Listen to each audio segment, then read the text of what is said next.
go out and see the Lake of the Clouds. There's a couple of step outs that you can view the Lake of the Clouds, and it's fantastic. It's like looking at Crater Lake. Wow. Wow, really? Is the Henry Ford Museum open? But I wonder. It's quite a drive from here. It's a 10 or 12-hour drive from here. Is that up by the Porcupine Mountains, Dick? Yes, it's in the Porkies. Okay, all right. My daughter was there last week, and she had sent a photo of this lake. I didn't know that was Lake of the Clouds. She said it was phenomenal, and it was a long drive.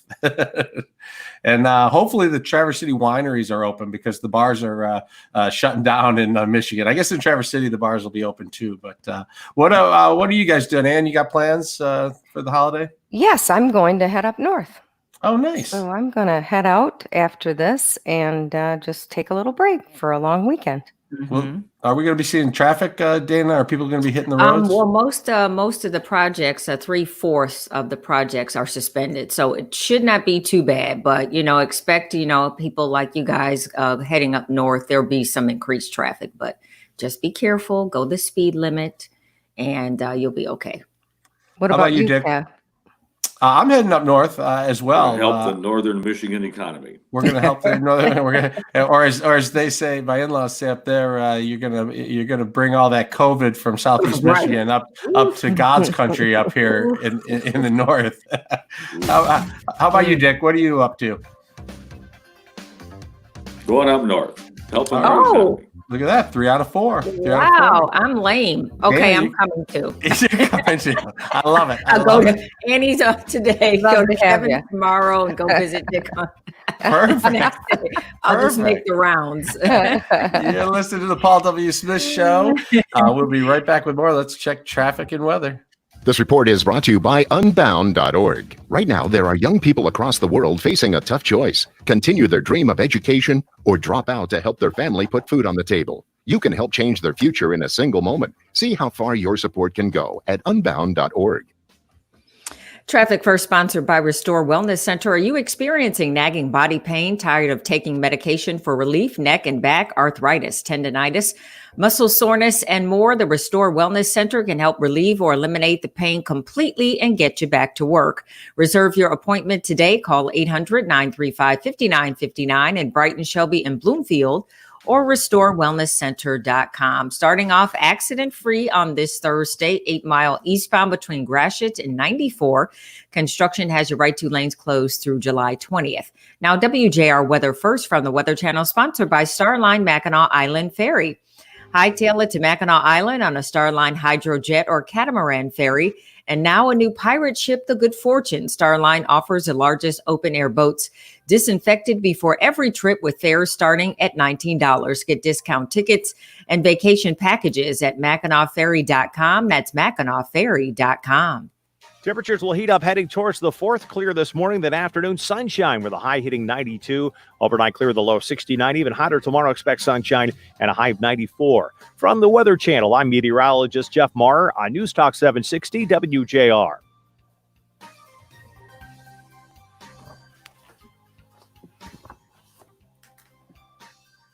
The Washington Post has discovered a new victim of the coronavirus. Eco Health Alliance, it's a New York City-based nonprofit.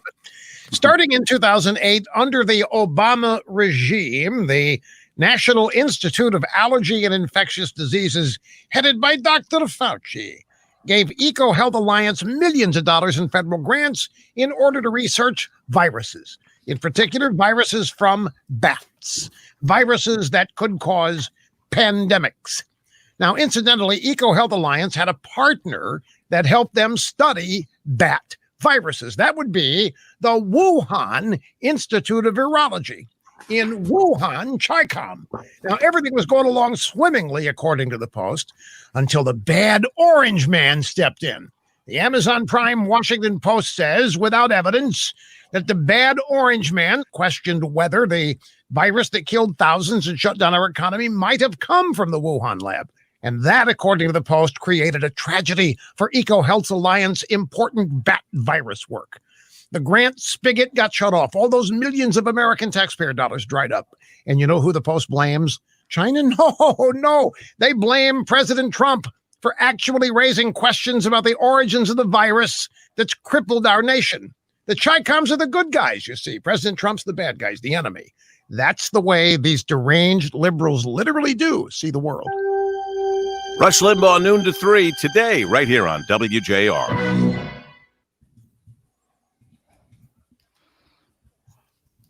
Okay, group, we can chat with our Facebookers for a few minutes before we come back. So Tim says we need to go to the UP. Yes, the UP is gorgeous. The US2 that runs across the lower part of the Upper Peninsula is gorgeous. It's every bit as pretty as Highway 1 in California. It just runs across the Straits of Mackinac there, and it is gorgeous. It is a gorgeous drive. Yeah, So where can I go just to like go to the beach? But it might be crowded. Might not be a good weekend. That's a good question. So Amy McMillan would know, wouldn't she, Kev? Locally, yeah. When we were attempting to talk to her the other day, she said their lake is open. They have boat rentals open. She was at Kensington. She was at Kensington. Okay. Yeah. Probably going to be a little crowded out there, though. No, it's really. I mean, No? they have. It's like 200 acres or something. It's such a big place. You can spread out. Yeah. Okay. What other lakes could she go to though around here, Kev? What would be it? We'd go out to the one at 16 Mile at the end of 16 dead ends out there at Lake St. Clair. Yes. That has a big public beach. I can't remember the name of the park. I call them all Metro Park. Right, exactly. It's a park in Metro Detroit. Dana, you come to our house and hang out. You can come to our house and hang out at the pool. I need someone to true. water. You won't be there, I need right? someone to water the flowers. The flowers. Got you. They're going to die this heat Right. wave. I know. You like nurse them and then you go away for a couple of days Yeah, and they're like, what was the point of all that? mhm. Where are all the neighborhood kids who can come and water the flowers? Make a little extra money. I know. That's what I'm trying to figure out right now. Where are they? Patrick says Monroe Sterling State Park too. Oh, now that's a good Okay, idea. Patrick. Yeah. Lake St. Clair Metro Park. Okay. I'm writing these down. Lake St. Clair isn't too bad. Lake St. Clair, that's beautiful. Yeah. It's wide open too. I mean, lots of room out there. Who has a kiddie pool? This is from WJR. Okay. Now back to more Paul W. Smith on WJR. Once again, substituting, here's Kevin Deitz. Oh, that's Brian. Welcome back to the Paul W. Smith Show. The roundtable is here, and Thomas, Dana, Clark, Dick, Hafner. How you guys all doing? Doing good. 100%. 100% that we are off tomorrow. So that's Friday Eve. I know Friday. everybody's working on their plans. We'll stay with the 4th of July theme for a little bit. How many hot dogs do you think Americans will eat during the 4th of July? Little fun facts that probably aren't true, but are on the internet. On the one day, or for the whole weekend? I think this is the one day. Nope, the whole holiday. The whole holiday. the whole holiday. So Millions. right. Yes. Yes. Yes. How many? 100 million. All right. 150 million hot dogs is the estimate. Wow. And between Memorial Day and Labor Day, you want to give it a shot? Oh, that's So for the whole summer season, 7 billion hot dogs. I would have never guessed that. I would not Wow. have guessed that either. And that's Never. just Joey Chestnut. Yes, that's right. I don't think I'm going to have one between Memorial Day and Labor Day. I'm more of a hamburger guy. Are you? Yeah. I know I could never decide which one. Hamburger, hot dog, which one? I don't know. I was looking at some of these 4th of July facts, and it says the designer of the 50-star flag lived in Lancaster, Ohio.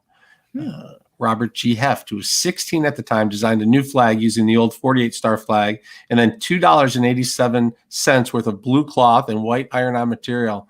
His design, which he did for school, earned him a B-. He was not happy with his B-, so he sent his project to Washington, D.C., and according to his obituary, he's now passed away. He was the only person who sent a design into Washington, D.C., who was having a contest that actually had stitched a flag together. And his flag was selected, and his grade was changed to an A. That's a great story. 1960. 1960. Pretty cool, huh? Yeah, Yes. very cool. Very cool. So Joey Chestnut, is he doing that again? Is Yes. that hot dog eating coming Yes. up? Is it today, Dick, or is it tomorrow? When is it? I'm not going to watch it, but It's on TV I on believe it's the ESPN, 4th. I think, right? on the 4th, which is Saturday. Yes. Okay. Yeah, Okay. Saturday. And Yeah. with the lack of Early other in the day on the sports, 4th. with the lack of other sports, people are going to be watching that. Except for we do get to watch the Takes Rocket a whole Mortgage. year to I know. empty his stomach. Really? Yeah, probably. Yeah. So did you guys see I mean, yesterday we were talking about the Rocket Mortgage all day, but what a fabulous day out there. I was doing Mitch's show last night and they came on and they said that Bubba Watson challenge where him and another player played 2 other players. They brought in over $1 million on that challenge in one Isn't day. that awesome? Oh That's my wonderful. gosh. That is so great. I mean, just in general, the PGA gives back so much money. And when they decided to have a tournament inside the city limits in Detroit, people really pulled together to try and find ways to help. And Bubba came up with this idea on his own, and it threw another $1 million into the pot, which is fantastic. And they've guaranteed the city of Detroit. We were talking to Brenda Jones, the city council president. They've guaranteed the city of Detroit $1.2 million, which is amazing. And they're going to use that money to get computers and access to the internet inside the city of Detroit. And I don't know if you got into the details of this, but they're trying to create technological hubs where every citizen of Detroit has a tech hub within 10 minutes of their house, so that they can walk to or ride a bike or take a car to one of these tech hubs, and they can go in and they can get online with tablets or computers or devices, so that they have access to the internet. And I don't remember the statistic off the top of my head of how limited the access is, but it's surprising how many people don't have access, especially when you think about how much we use it. Right. Thanks, and especially now during coronavirus. Yes. The students need it. People need it for work. Working from home, school from home. Yeah, the schools shut down, sent everybody home to be homeschooled, basically. And without the internet, that is not an easy task. No. What a great thing they're doing. Just an awesome idea. It's going to be fun. People are saying, "Oh, it's the fans can't go this year." And I went last year and had a blast. It was so fun. It was so beautiful. But I tell you, when these big tournaments are local, watching them on TV is so cool, because you get to see how they showcase, whether it's the club you like or the course you like or the city. You get to sit back and watch it. It's just kind of cool to sit back like the rest of the country does and see how the city's portrayed. I'm definitely looking forward to that. They go off this morning too. Hasn't it been fun the last few years to see how the media has come to cover our Grand Prix race, and they discover Belle Isle? And they're stunned. How can such a beautiful place be right in the middle of the river and we never knew about it? Right. That's a good point. I asked Brenda Jones. I said, "What would you tell the golfers or their families or all the media to do while they're here?" Oh, good question. And she said, "Well, I think they can Google the obvious ones, but what I'd really like to see them do is come downtown and see how great downtown is, and then keep coming further and further towards the neighborhoods and see how we're making progress as you get further into the neighborhoods, and then see how much progress how much still needs to be done, and what we're working on, what we're trying to do to get all the way so that the entire city is seeing that redevelopment." That's pretty cool. I hope the media does get out and look around and tell Detroit's story. It's people have been working so hard to bring the city back, and we've come a long way, and it's definitely worth showcasing for sure. That's a good point. Very good point. And there are great success stories. Remember when the Tigers moved from Tiger Stadium to Comerica Park more than 20 years ago? Remember how the death knell was being heard for Corktown? And look at Corktown. It's a vital happening place. It is. Good point, Dick. I just hope when everything opens up again, everything's still there. I hope the businesses were able to survive the hit and that everything opens back up. You are listening to the Paul W. Smith Show on this July the 2nd. Let's check in with weather and traffic. Dayna Clark. This report is brought to you by Unbound.org. Right now, there are young people across the world facing a tough choice: continue their dream of education or drop out to help their family put food on the table. You can help change their future in a single moment. See how far your support can go at Unbound.org.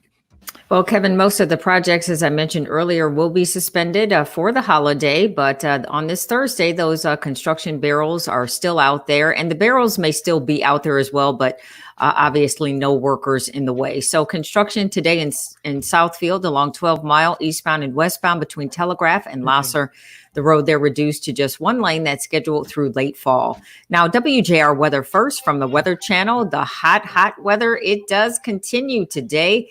Yes, it's going to be hot once again. No rain over the next several days. We remain dry all weekend, but now we hit the 90s and we stay in the 90s actually for most of next week as well. So today, sunshine, a high of 92. Make sure you have that sunscreen on if you plan to be outside, and drink lots of water. Tonight, clear skies, low 71. For Friday, partly cloudy, some sun, a high of 94. Saturday, sunshine, 91 on Independence Day. And then Sunday, mostly sunny, hitting 93. Clear skies, 69 degrees. I'm Dayna Clark, WJR News with Dick Hafner in 2 minutes.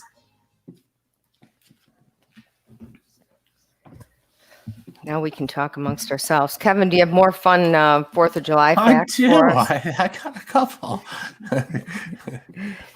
I like to surprise you with them. Oh. I always guess way off. Like I know. I would never guess how many hot dogs people eat, and but I know it's a lot. New insurance today. How can we figure all that out? Oh my goodness. Yeah. We've had so many people come on and talk, and everyone is still confused. Yeah. But So, if we I don't know. want to change anything, we don't even have Just to do keep it the anything, same. right? That's- Do we even have to call or no? No, Just leave it. I looked into that after we talked about that, Annie, and they said just leave it alone. Don't Just if leave you- it. If you don't touch it, then you'll have the maximum coverage if that's what you're trying to do. If you don't want to lose that catastrophic insurance, then just don't do anything. Then leave it alone. Okay, good. That's good to know. So I wonder how many people will make a change, how are really motivated to do something different. Well, I feel like it depends on how your insurance agent handles it when it's time to re-up more than what's going to happen today. I think a lot of people won't do anything today, but when it's time to re-up and they say, "Oh, here's your next quarterly bill. It's $1,500." Right. That's when you You're talk like, about it. Why is it so expensive? They say, "Well, you can have it for $1,200 if you want." That's a Okay. good point. I bet you that's Yeah. exactly what's going to happen. Yeah. So, well, there is a lot of controversy about that legislation, that new law. Some people just are looking forward to it, and other people think it's a terrible idea. Yeah. So it will be interesting to see how it plays itself out. That's for sure. Well, we'll talk about it next to see what happens with our Facebook friends. Yeah, the Facebookers can tell us what they're going to do. Are they going to do what Change, you keep think? it the Yeah, same? change or keep it the same. Yeah, that's a good point. Very good point. So what else is going on in the news? Is it other than Right. coronavirus climbing Corona every day, insurance, more cases? Yeah. fireworks still popping off every night. Oh yeah, they were going last. At least it's night. actually closer to the holiday. Yeah. What else is happening? They I had pulled a couple just little things. The gym owners are refusing to close. Did you see Saw that? that, Did yeah. you see this story out of Alabama and the students down there? No. They're throwing COVID parties, inviting people who intentionally have COVID, and then they throw money in a pot and bet on who will catch COVID from the party. That sounds like a good idea, doesn't it? That's a really good idea. I mean, you must be really bored. And then, did you see this Royal Oak commissioner who got caught shoplifting? Yes. But which is just sad, honestly. But what was interesting is it was at the self checkout, which I just wonder if you think about that when you're going through the self checkout. Like it's like, dude, this is Right, $13. Just put it in the bag. Just put it in the bag and That's keep what it she was rolling. doing. She had like $90 worth of stuff, and she only slid 45 of it past the scanner, put the rest in her bag. But they're always watching up in the sky. So if you're ever thinking about Big that, brother. Yeah. right. Well, we had her on when she went up to one of the protests in Lansing, and she was under fire for going to a protest by her colleagues in Royal Oak. She's a Royal Oak commissioner, right? Yeah. Mm-hmm. Okay, so she came on and talked She's censured, about, right? Yeah. And she was trying to explain why she went to the protest, and it was interesting. Yeah, but that I don't know if she went to the protest before or after the incident. So, but I think her reasoning on the incident, the shoplifting, I think it was something about not having any money, or it was kind of a sad story. Yeah. So. Yeah. People are struggling. I mean, really. And then at the end of the month, that extra 600 is supposed to stop. So I don't know. They really should extend that. People are still not, but I guess, if they extend it, people won't come back to work. I think they want people. I think they want them back to work, right? Yeah. So with regard to the bars, they're closed. The inside of the bars are closed, but if you've got a patio, that can be open. That can be open. But that's not. So they'll be not packed out there. They'll be packed outside. The outside will be packed, though. That's a good point Dayna brings up. Yeah. They need to, unfortunately, the owners they need to limit people. But, they see people coming in and they hear ching, ching, ching, ching, ching, ching, ching. Come on in, buy those drinks, people. But there were a few people who tested positive at Fifth Avenue in Royal Oak. So it's like, really, is a drink worth it? Make it at home. Well, for the kids, they don't care. Dayna. They don't. They don't get sick. They don't get sick, and they don't care. I mean, they just, they say we're okay getting sick. It's we'll get sick, and then we'll go back out. But it's who they share it with. Well, if you live by yourself, that's fine. But if you live with parents or are going to be around grandparents, that's when. But we know children that age are selfish, so we're not surprised. We do know that. We're not surprised. And they think they're invincible. They don't realize. They don't. And the vast majority of them, in all honesty, they don't get that sick. Right. Yeah. So to them, it's like, whatever. And so when you say that to them, they're like, well, no big deal. We'll be fine. Right. So the only issue is with this particular infection, number one, it sounds like you might be able to get it again. You don't have immunity. Yeah, forever. that part is crappy. And then what if you really, had a problem and you were young and you had a big health problem? You could get really sick. Yeah. So it's a scary infection. That's part of the issue. Yeah. I mean, look, if you're someone who doesn't come across other people like that, and I get where they're coming from, that they're like, look, let's just catch us and move on. Let's go. That's, I'll stay away from people. If you're vulnerable, stay home. If you're the vulnerable one, you stay home. Right. That's funny.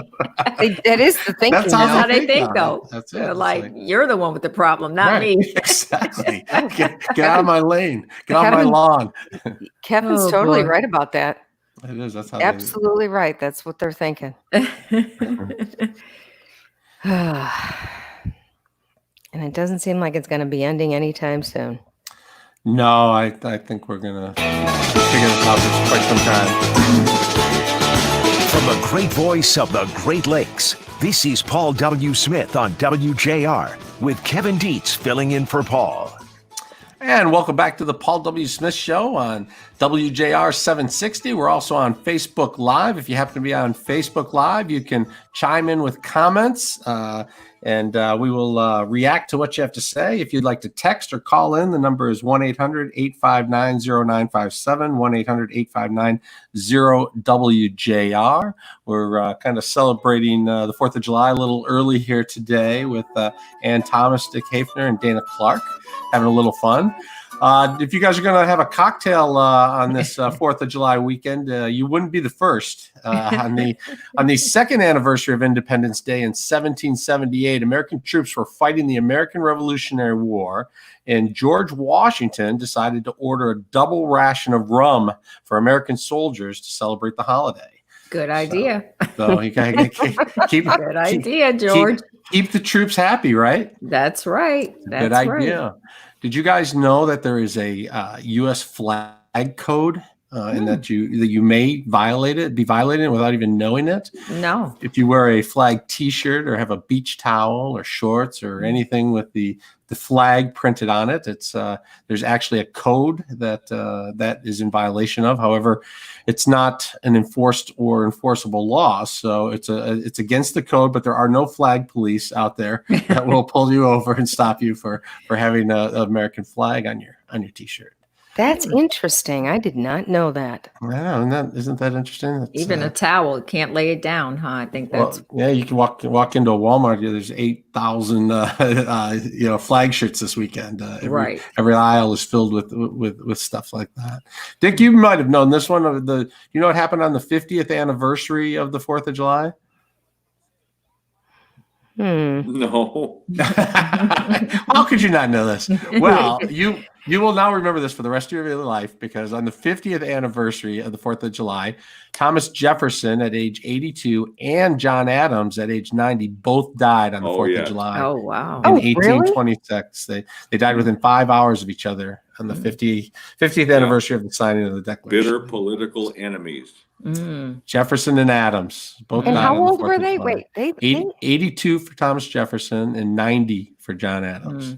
Oh, I did not know that. I'm learning Can a you lot this imagine? morning. I mean, the lifespan then was so much shorter than it is now. They were considered very, very old men. I was just thinking that they lived a long time for that time.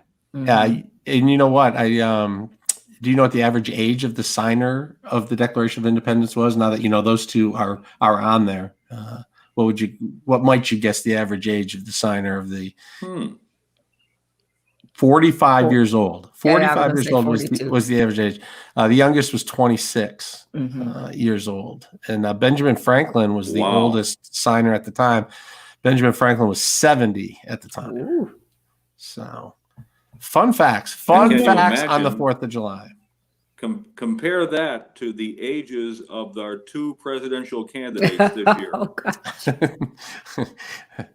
They're up True. there, which is very surprising, honestly. That's where we're at right now. One of our president last night said he loves the masks now.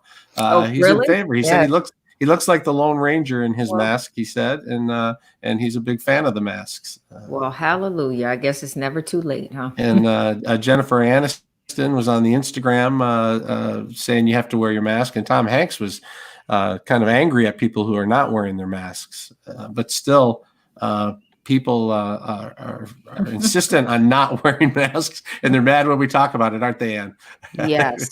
They do not like to be lectured. Very unhappy emails. Oh, yes. But now, wait, so the president is going to Mount Rushmore, right? Yes. Tomorrow. And I hear quite a few people are planning on going too. I have heard that a lot of those people that say they're going will not be wearing masks, and they're not going to be required to wear masks. So the question becomes, are they going to social distance, and will the president wear a mask? The only people with COVID at Mount Rushmore are the people coming in. That's right. There are no cases. There are no cases. I have a friend whose son goes to school out there and lives in California, and they sent him back to school because it was safer. I mean, I believe it. Right? It's Yes. like, But and schools are reopening in Michigan, and they are going to wear masks, but not social distance. Did you guys follow some of what the governor was saying about schools reopening there? Yes. That's going to be tricky. Imagine trying to keep a mask On a first grader. Yeah. It is not going. That's not going to be easy. But you see, what people say, they don't want to wear masks and they don't want to be told to wear masks. But when you don't wear masks, guess what happens? Bars get shut down again, and that's what's happening in Michigan. The governor said indoor bars are going to have to close. If not, don't confuse it with restaurants, because this is you have to have at least like 68% alcohol sales. So think like the crowded college bars, or not going out for a meal and they serve alcohol. But and they're also going to leave the patios open outdoors as well. But it's going to be really tough on these businesses. I mean, they said 40% are going to close anyway. They started to reopen, started to get back, and now they're shut down. But the numbers are tough. When the governor was on this week, remember, she said, we got to look at these numbers every day. And if they tell us we have to go back a few steps, we're going to. If we can move forward a few, we will. But clearly the numbers are not looking great, because we're now shutting down bars in most of Lower Michigan. But problems in Grand Rapids, problems in Lansing, problems here in Southeast Michigan. Royal Oak had some problems. So I don't know. I guess you got to wear the masks, huh? Yeah. Go back, though, to this teaching situation. Teachers already have a really tough job. Yes. So now they're going to have a mask on. The students all will be required. They're going to spend half the time, at least with the younger kids, Right. It's explaining everything. putting the mask on. I mean, put your mask on. Right. You're in timeout. You're in timeout. I can't understand what people under the age of 10 are saying anyway. I'm not even going to put a mask on them. Especially the Johnny, boys. what is that, Johnny? Wah, wah, wah, like Charlie Brown. What is that? Oh boy. Well, hopefully we will get through this and there will be some solutions. You're listening to the Paul W. Smith Show. We'll be back with much more after we check in on weather and traffic. Dayna?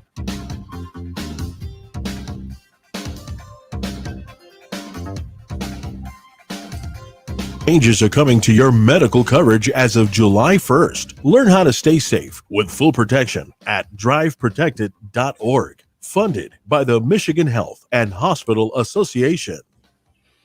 Some construction today in Bloomfield Township, 75 southbound between Adams and 8 Mile, reduced to just 2 lanes there. Now that's scheduled through early November, but today only that left lane is scheduled to be open at Crooks from 10 a.m. to 3 p.m. Also 75 southbound between Big Beaver and 12 Mile, scheduled to have only that left lane open 9 a.m. to 5 a.m. 9 p.m. that is to 5 a.m. nightly through July 18th.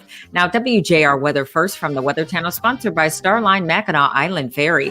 Hightail it to Mackinac Island on a Starline hydrojet or catamaran ferry. And now a new pirate ship, the Good Fortune. Starline offers the largest open-air boats disinfected before every trip, with fares starting at $19. Get discount tickets and vacation packages at MackinacFerry.com. That's Mackinac Ferry.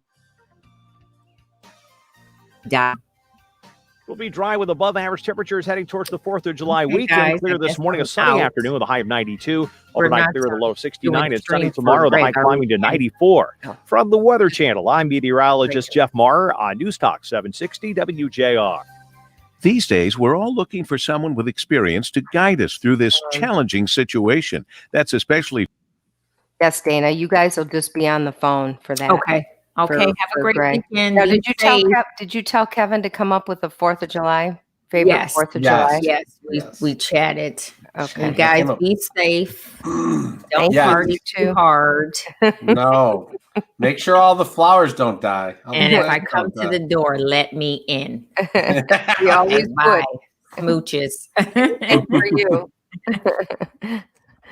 Kev, you're all set with this next guest. It sounds like a good story. Yeah. I think the rapid testing is the absolute way to go, because you'll know right away. Yeah. Do people pay for them? Are they free? Are they everywhere? But it seems like, that's the kind of you take the test and find out you're okay, and then you take your temperature, right? That seems to be what they're doing. So then I wonder how often you would do that, though. Like, I know. Well, that's the thing. I mean, you can. Well, I guess every time you come in contact with someone, so like I said, like you go up north this weekend. When you come back, you probably want to test if you're in proximity with people that you don't know very well, right? Or like when I went to the wedding, that would be a good time to test. Have you been tested at all? No. No, no, me either. I have not been sick at all, but I have not been sick in 20 years. I just don't. You get must have a sick. good immune system. I don't know what's going on. Emily's with us again from Hawaii. She was here last night during Emily, Mitch's show. yeah. Hi, Emily. I can't believe you're Good still in morning. Hawaii. I retired my Hawaii shirt. I happened to be wearing a golf shirt from a Hawaiian course yesterday, not today, but yesterday. When she was on, Patrick's here and Clay's here. Some of our fans were watching last night in Mitch's show. I hope not cheating on Paul W. there. Oh, well, and Patrick says good job with all the shows yesterday with only a few hiccups. Yeah, that was a big undertaking. And at the end of the day, everything worked out great. Guy and Kevin brought it in for us. It was, I really enjoyed talking about so much upbeat energy stuff. I mean, a lot of the news is kind of down, and the Right. And this is different. This is, it's exciting and fun. Really exciting. So Yeah. look at what Kathy says. Kathy Okay. McPherson. And elementary students will not be required to wear masks. Now that's good news. Okay. Grades 6 through 12 will be. Protect your eyes from Good to know, Kathy. In the house. gameradvantage.com. That'll help. And Diane says, don't jinx yourself. It's all in the details. I'm going backstage. Paul W. Smith on WJR. Once again, substituting, here's Kevin Deitz. Welcome back to the Paul W. Smith Show on this July the 2nd. It's going to be a beautiful day, a hot day, 5 days in a row of 90-degree weather. But it's beautiful and we're enjoying it. And we've been talking this morning about wearing a mask, the need to wear a mask. The president of the United States now says he's a fan of wearing masks. The vice president in Texas told people to wear masks. Celebrities are online saying, wear your masks. We're clearly finding out that we're starting to move backwards a little bit. The number of cases are on the rise rapidly in many states. Arizona and Michigan have now put restrictions back on bars. And one of the things we wanted to talk about was testing. And so we have Laura Lamb on the line, Beaumont researcher. Laura, welcome to the Paul W. Smith Show. Good morning. Thank you so much for having me on. Yeah. So can you tell us a little bit about the testing and what's so exciting now is that this rapid test is advancing and we're now able to get a hold of it more, right?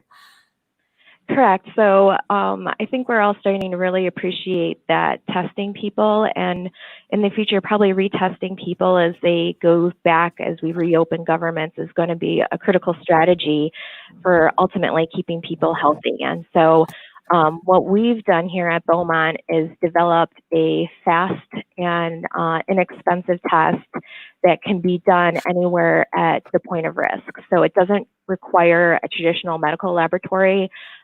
We can do it pretty much anywhere with relatively inexpensive setup. And we're really hoping that as we move this test forward, it's not yet FDA approved, but we can get FDA approval and get it out to the public. And so people can get test results in under an hour. So what's the process of testing? Can you test yourself? Do you need someone else to do it for you? How's it working right now? Yeah, so right now you have the option of going into a clinic or a hospital and getting a nasal swab. That seems to be some of the best results that people get is doing a nasal swab. Obviously, that's very difficult to do oneself. You can use the nasal swab on our test, but we also developed it so it could be used on saliva as well as other samples found in the body. Those seem to be the most sensitive, though. And so is it expensive or what's it cost to get tested? Yeah, we don't know what the cost for this particular test is going to be yet. As I mentioned, it hasn't gone through FDA approval and is not available to the public quite yet. But our hope is that because this does not require a traditional medical laboratory, because this uses really inexpensive reagents, and because it's so fast, under an hour, it's not going to require technician time per se, that all these things will end up being a very low cost to the individual. Yeah, you can get your results faster than you can get a pizza delivered. I mean, that's fantastic that you're able to find out that quickly. Do you think this will encourage more people to get tested, and why is it important for people to get tested?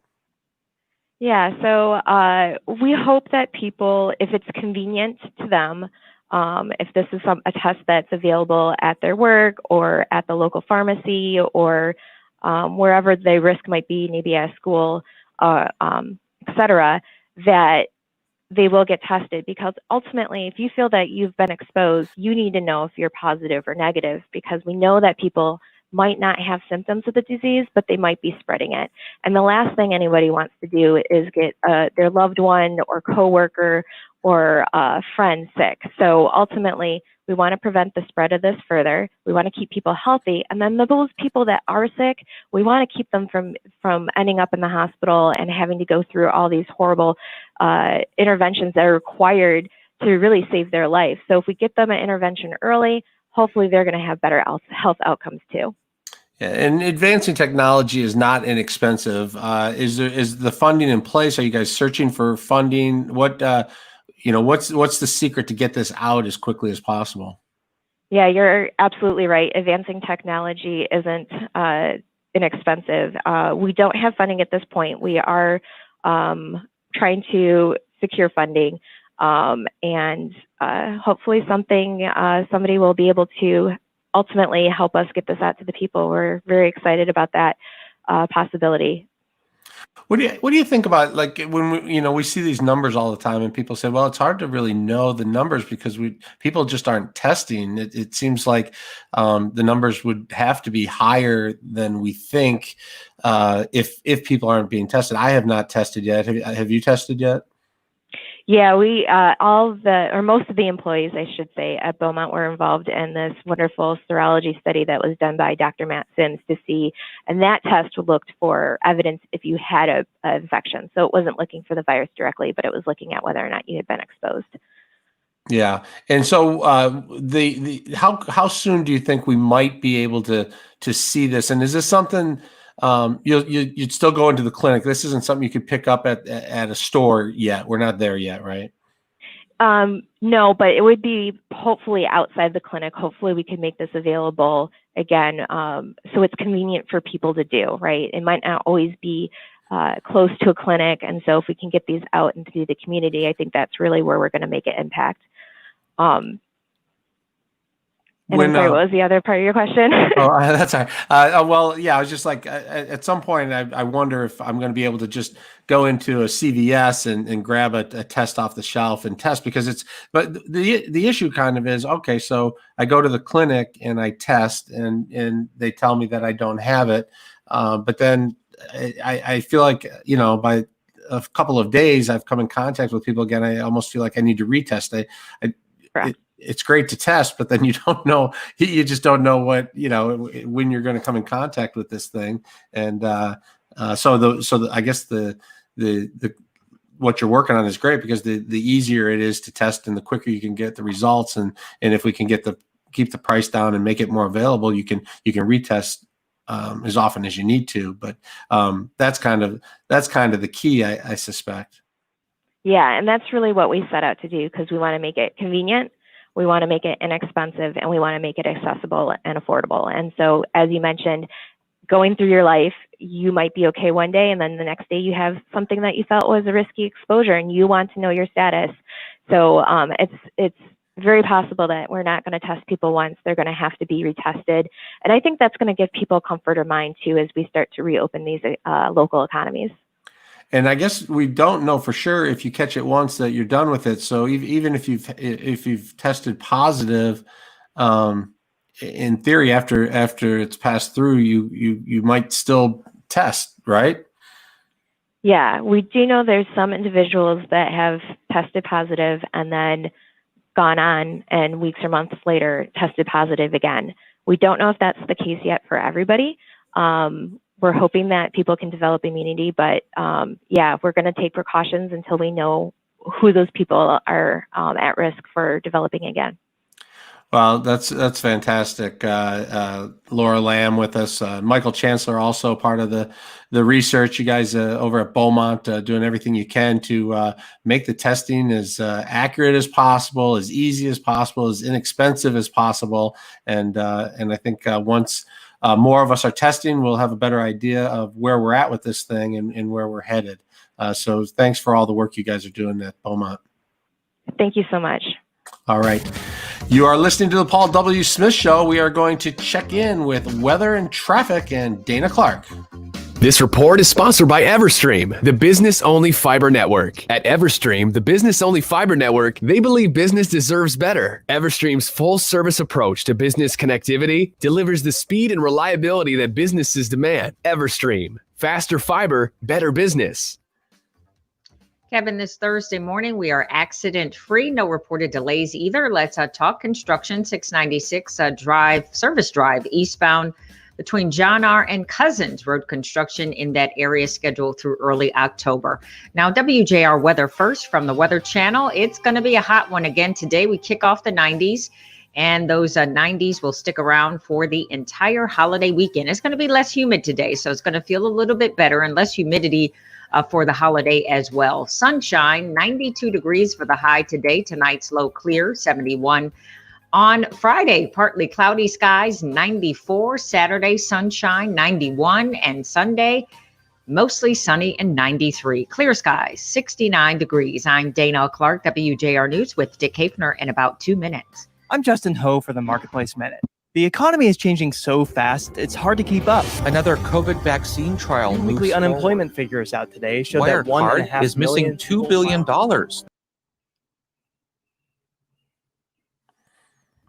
Hello, Kev.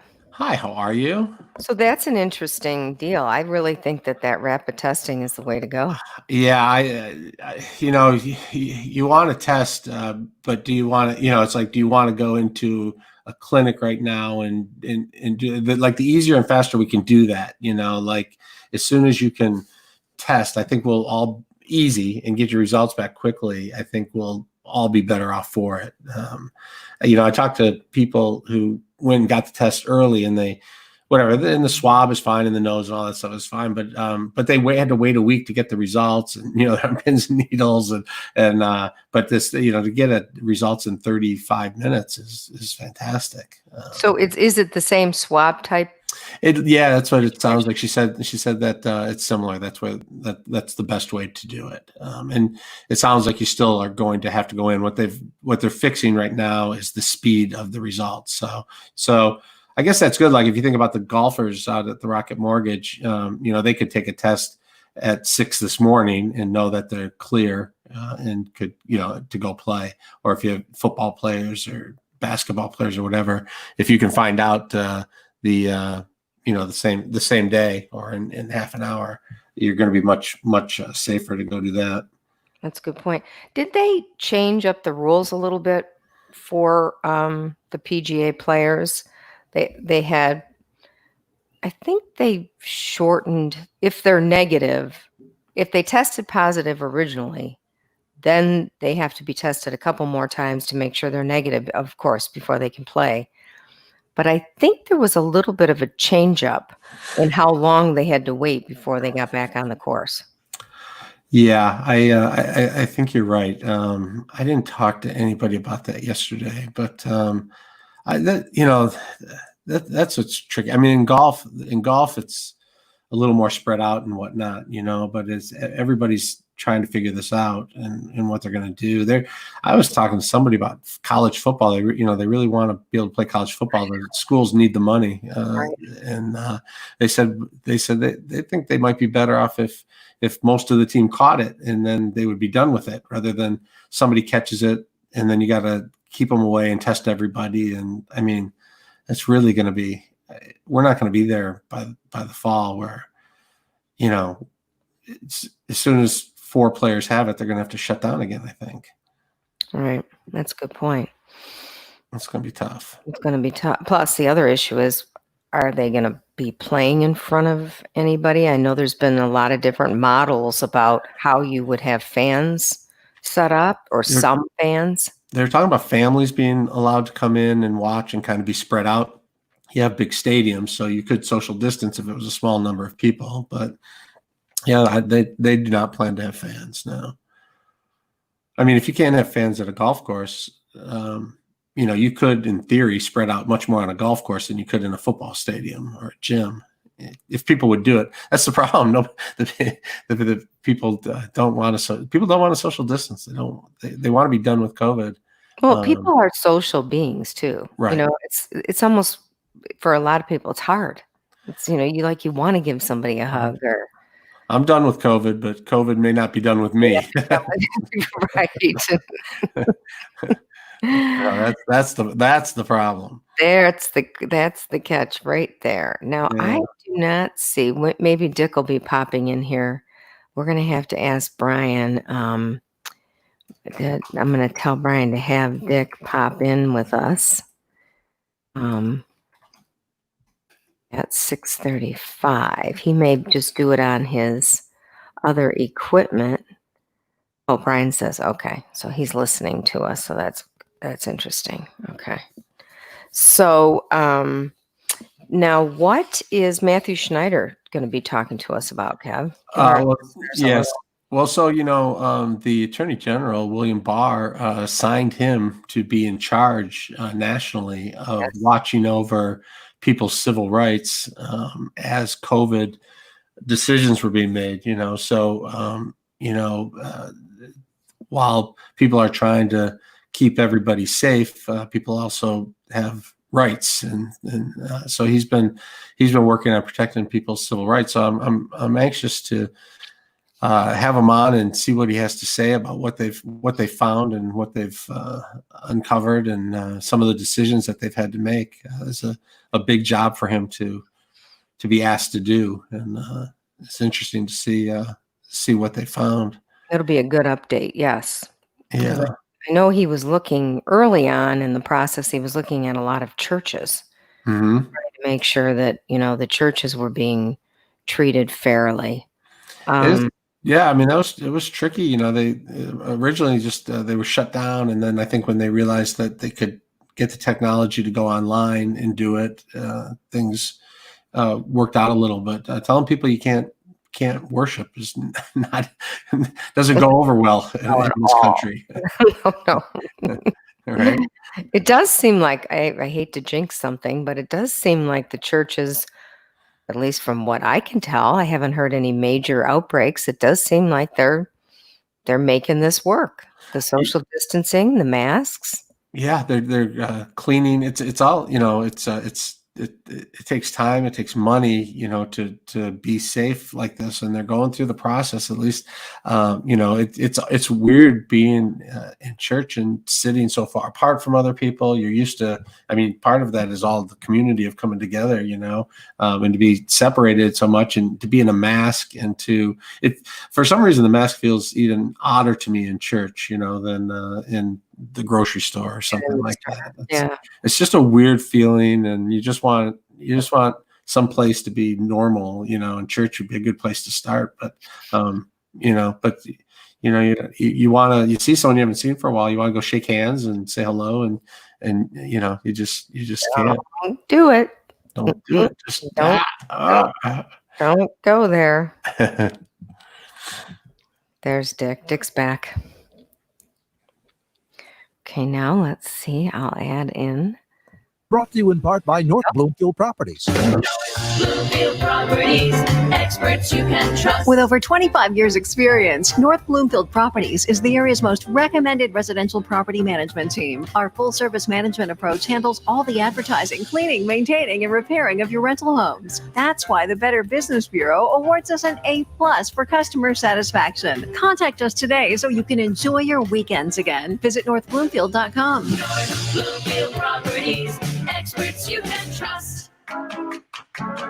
Now back to more Paul W. Smith on WJR. Once again substituting, here's Kevin Deitz. Welcome back to the Paul W. Smith Show on WJR 760. We're also on Facebook Live if you'd like to pop in and watch what we're doing this morning. And you can also comment on the Facebook Live, and you can text us at 1-800-859-0957 or give us a call at 1-800-859-0WJR. We have Dick Hafner and Ann Thomas with us for the roundtable. How you guys doing? We're great. 100%. 100%. I love it. I love it. So, who hasn't wanted to quit their job at one time or another? I used to say if I won the lottery, I was going to take a news van out to the middle of I-75, put it in park, get out of it, and just walk home and say, "Hey, I won the lottery. I'm out. I'm out." Well, a 22-year-old Amazon. A 22-year-old Amazon driver did pretty much just that. He didn't win the lottery or anything, but he did, in fact, quit his job. He was frustrated with he was late getting to his sister's graduation. He said the pressure to deliver packages, everybody's ordering online. I mean, these Amazon drivers are working hard. They are. The mail carriers are working hard. But he had it, and so he just pulled his van over, parked it, got on this phone and called a Lyft driver and got a ride home and let his boss know he was done and where the truck was. What did you guys see this story? Yes, and didn't it all play out on social media? Social media went crazy. He said he thought he'd get like 20 shares or something. There's 10 million interactions, more than 10 million interactions. People just really related to this, whether it's the frustration of just wanting to do that and not doing that. But other people were on social media saying, you know what, I'm frustrated with my job too. I'm quitting. I'm not happy. So I'm going to, they say do something you enjoy. If you're going to, if you have to work, do something you enjoy. And people sort of joined in with Derek Lancaster and said, you know what, I'm quitting. I'm done. So now what's he going to do? Has he indicated what he likes to do or would like to do? I'm not sure what he's doing. Amazon was not too happy with him. Amazon basically was like, look, if you don't like your job and you want to quit, at least finish your shift, right? I don't know what his plans are, but he certainly has a lot of new people to connect with and talk about his next future endeavor because with over 12 million interactions, he's now a bit of a internet social media celebrity. Maybe that's his next job. All right, Dick, how are you going to quit when you quit? You going to just take the headphones off and just fling them? Oh no, I won't be like that. We all have these jobs that we love, right?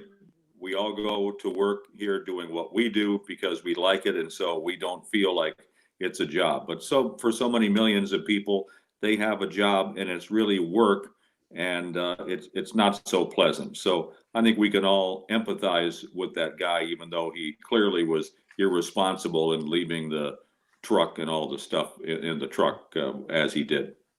Yeah, I'm with you. So I wanted to. I'm not Johnny Paycheck.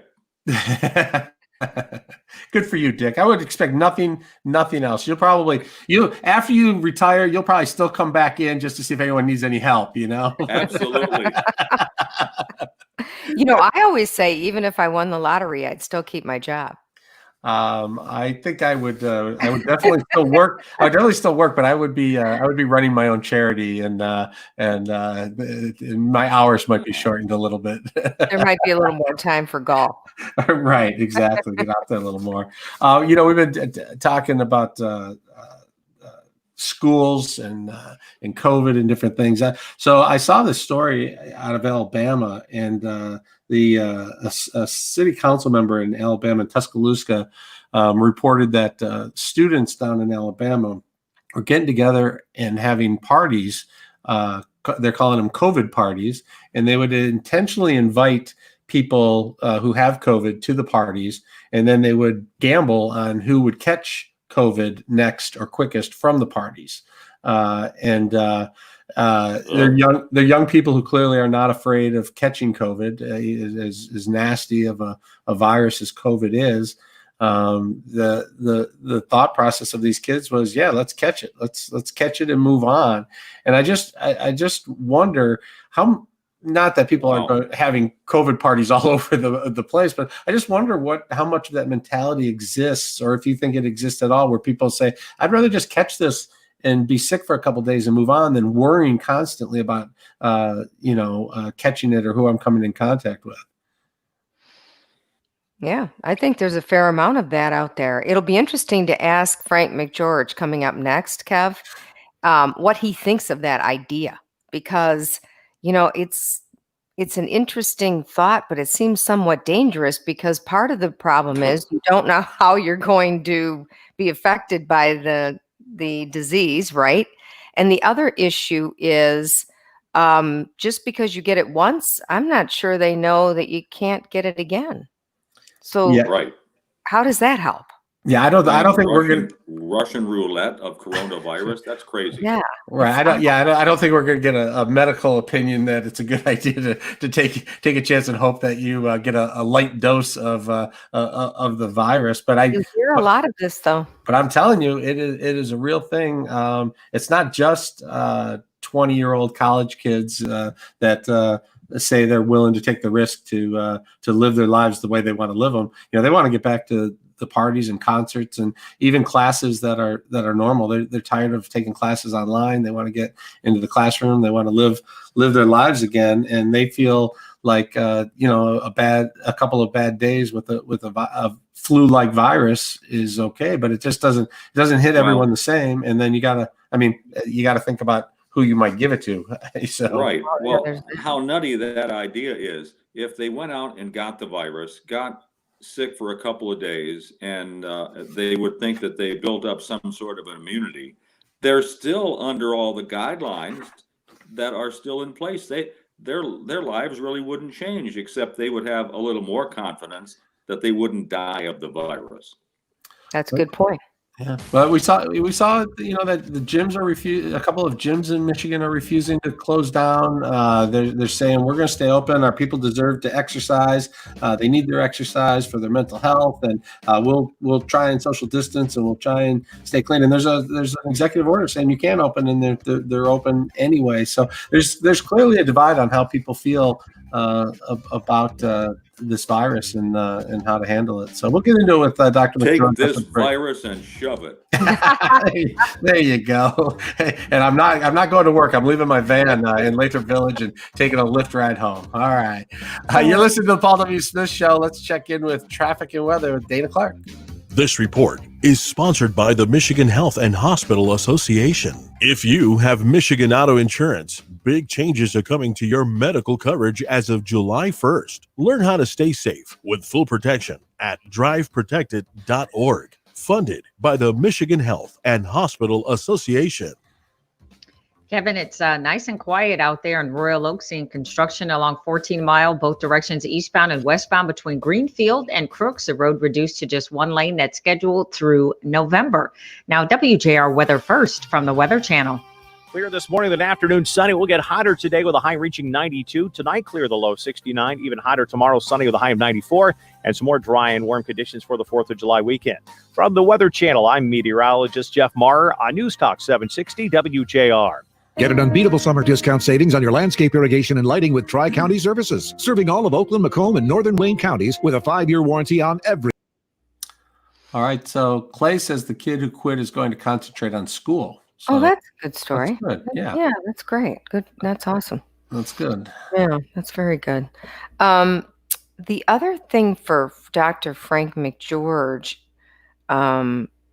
is he obviously wants to do a coronavirus update. Yeah, he didn't send anything over other than that, right? Just that. But on the testing, you know how everybody says, well, we're seeing more cases because there's more testing. Mm-hmm. Is that totally accurate, or are we just flat out seeing more cases too? Is it a combination? Yeah. That's what I was kind of wondering. I suspect it's a combination. More testing, but there's an awful lot of it out there for some reason, spread by young adults. Yeah, someone texted me and said, are the people that test and have the antibodies and not COVID itself being counted as positive? How's that impacting the numbers? That's a good question. Just have the antibodies. We'll have to ask Dr. George about that. And is there an antibody test? Because, there's been some controversy about the antibody tests saying they're not very accurate. So the other interesting Well, the thing, accuracy, yeah, that's tough too. I mean, is there one that's better than the other? I mean, I've heard there is one that might be 80% accurate. So that might be an interesting thing to get into too. It does look like maybe even though the cases are climbing, the death rate is slightly lower than it was back. what do you have that? What do you have the death rate at? I don't know. I always use the CDC or Bridge? I use the worldometer. Have you seen that one? That's like constantly rolling updates of what's going on. Mm-hmm. Or worldometer, some people call it. Right. And it gives both the world update constantly, and like at the moment around the world, it's 519,578 dead. And then in the United States, we have total deaths 500. No, that's not the United States. United States total deaths 130,798. But it depends on what you look at, what chart you look at. Right. A lot of people use CDC numbers. But it's interesting because everybody, whatever your position is, everybody's got numbers for it. Yes. It's like, aren't these? Is this science or is this science fiction? Right. And what numbers should you look at? Like yesterday, Worldometers had 51,097 new cases in the United States. That's a big jump. Right. With California, Texas, Florida, Georgia's having a time. Georgia's close to almost 3,000 new cases just yesterday alone, 2,946. Arizona, North Carolina, Louisiana, Tennessee, South Carolina, with those states having the biggest trouble. And Michigan's still looking, maybe a slight uptick, but 361 new cases yesterday with 5 new deaths. So I don't know. I guess they try and figure out what's acceptable. It still comes down to, do you want to close the economy down or open the economy? It's hard, you can't put a value on a life, but we kind of have to put a value on a life at some point, or just stay closed down until we completely go under. I mean, that's what I was trying to say, Vanessa. Being the elected official who gets to make these decisions is tough right now. It's very tough. And the other thing is, at some point, we do have to figure out how to live with the disease and still function, because it's devastating economically and devastating mentally. A lot of people just cannot stay in. Right. And it's not good for them, Well, right. I mean, you look at the flu numbers again, and we live with the flu. The flu kills a lot of people every single year, right? But we've decided that that's something you have to live with, and if you're vulnerable to it, you got to try and protect yourself. But I mean, that's probably where we're going to end up with this thing. It's going to be another thing we worry about each year. Right. But I mean, when the next one comes, do you think the country will shut down faster and for longer, or the world will shut down, or will they say? A lot of people keep saying Sweden did fine. They let it run its course. Yeah. Well, and the mask, I know it's controversial. Every time I say it, somebody's going to send me a nasty note. But if we could just for a while do it and almost, make it an experiment and see how it works, it might not be a bad thing. Let's see if it really helps. No, I tell you, I remember watching people For more overseas with masks on, and I just didn't like watching it, and now it's here, and it's like, this is what it is. Michael Jackson was wearing a mask 20 years ago. I know. Frank McGeorge is not there yet. They are. Once again substituting, here's Kevin Deitz. Hang on. All right, welcome back to the Paul W. Smith Show. It is July the 2nd. It is going to be a hot one today as temperatures get up into the 90s again. Yesterday was a hot day, beautiful day to get to a pool or a beach while they're still open.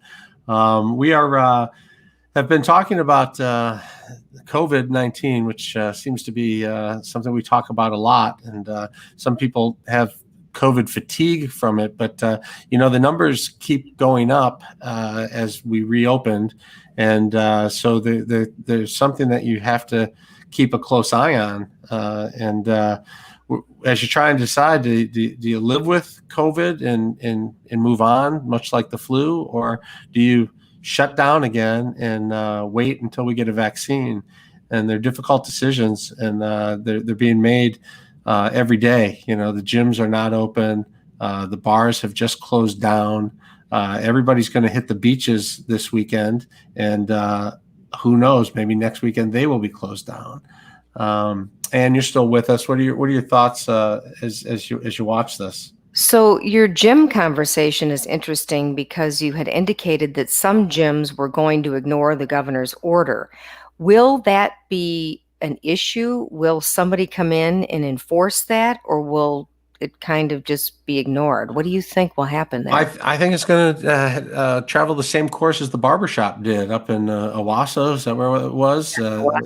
You stay open and you ignore the order, and then you're ticketed or charged, and then you fight it in court, and it will depend on the judge in that jurisdiction how they feel about what took place, and then it gets tested. A judge will find you guilty of violating the order or not. If you're found guilty and you appeal it, then it works its way into the Court of Appeals and ultimately the state Supreme Court as they try and make these decisions. Can you tell people you can't go to a gym? I mean, and people kind of get mad about this. Why can you go to a restaurant and you can't go to a gym? Why can you get your hair cut, but you can't go to a gym, or go back a month?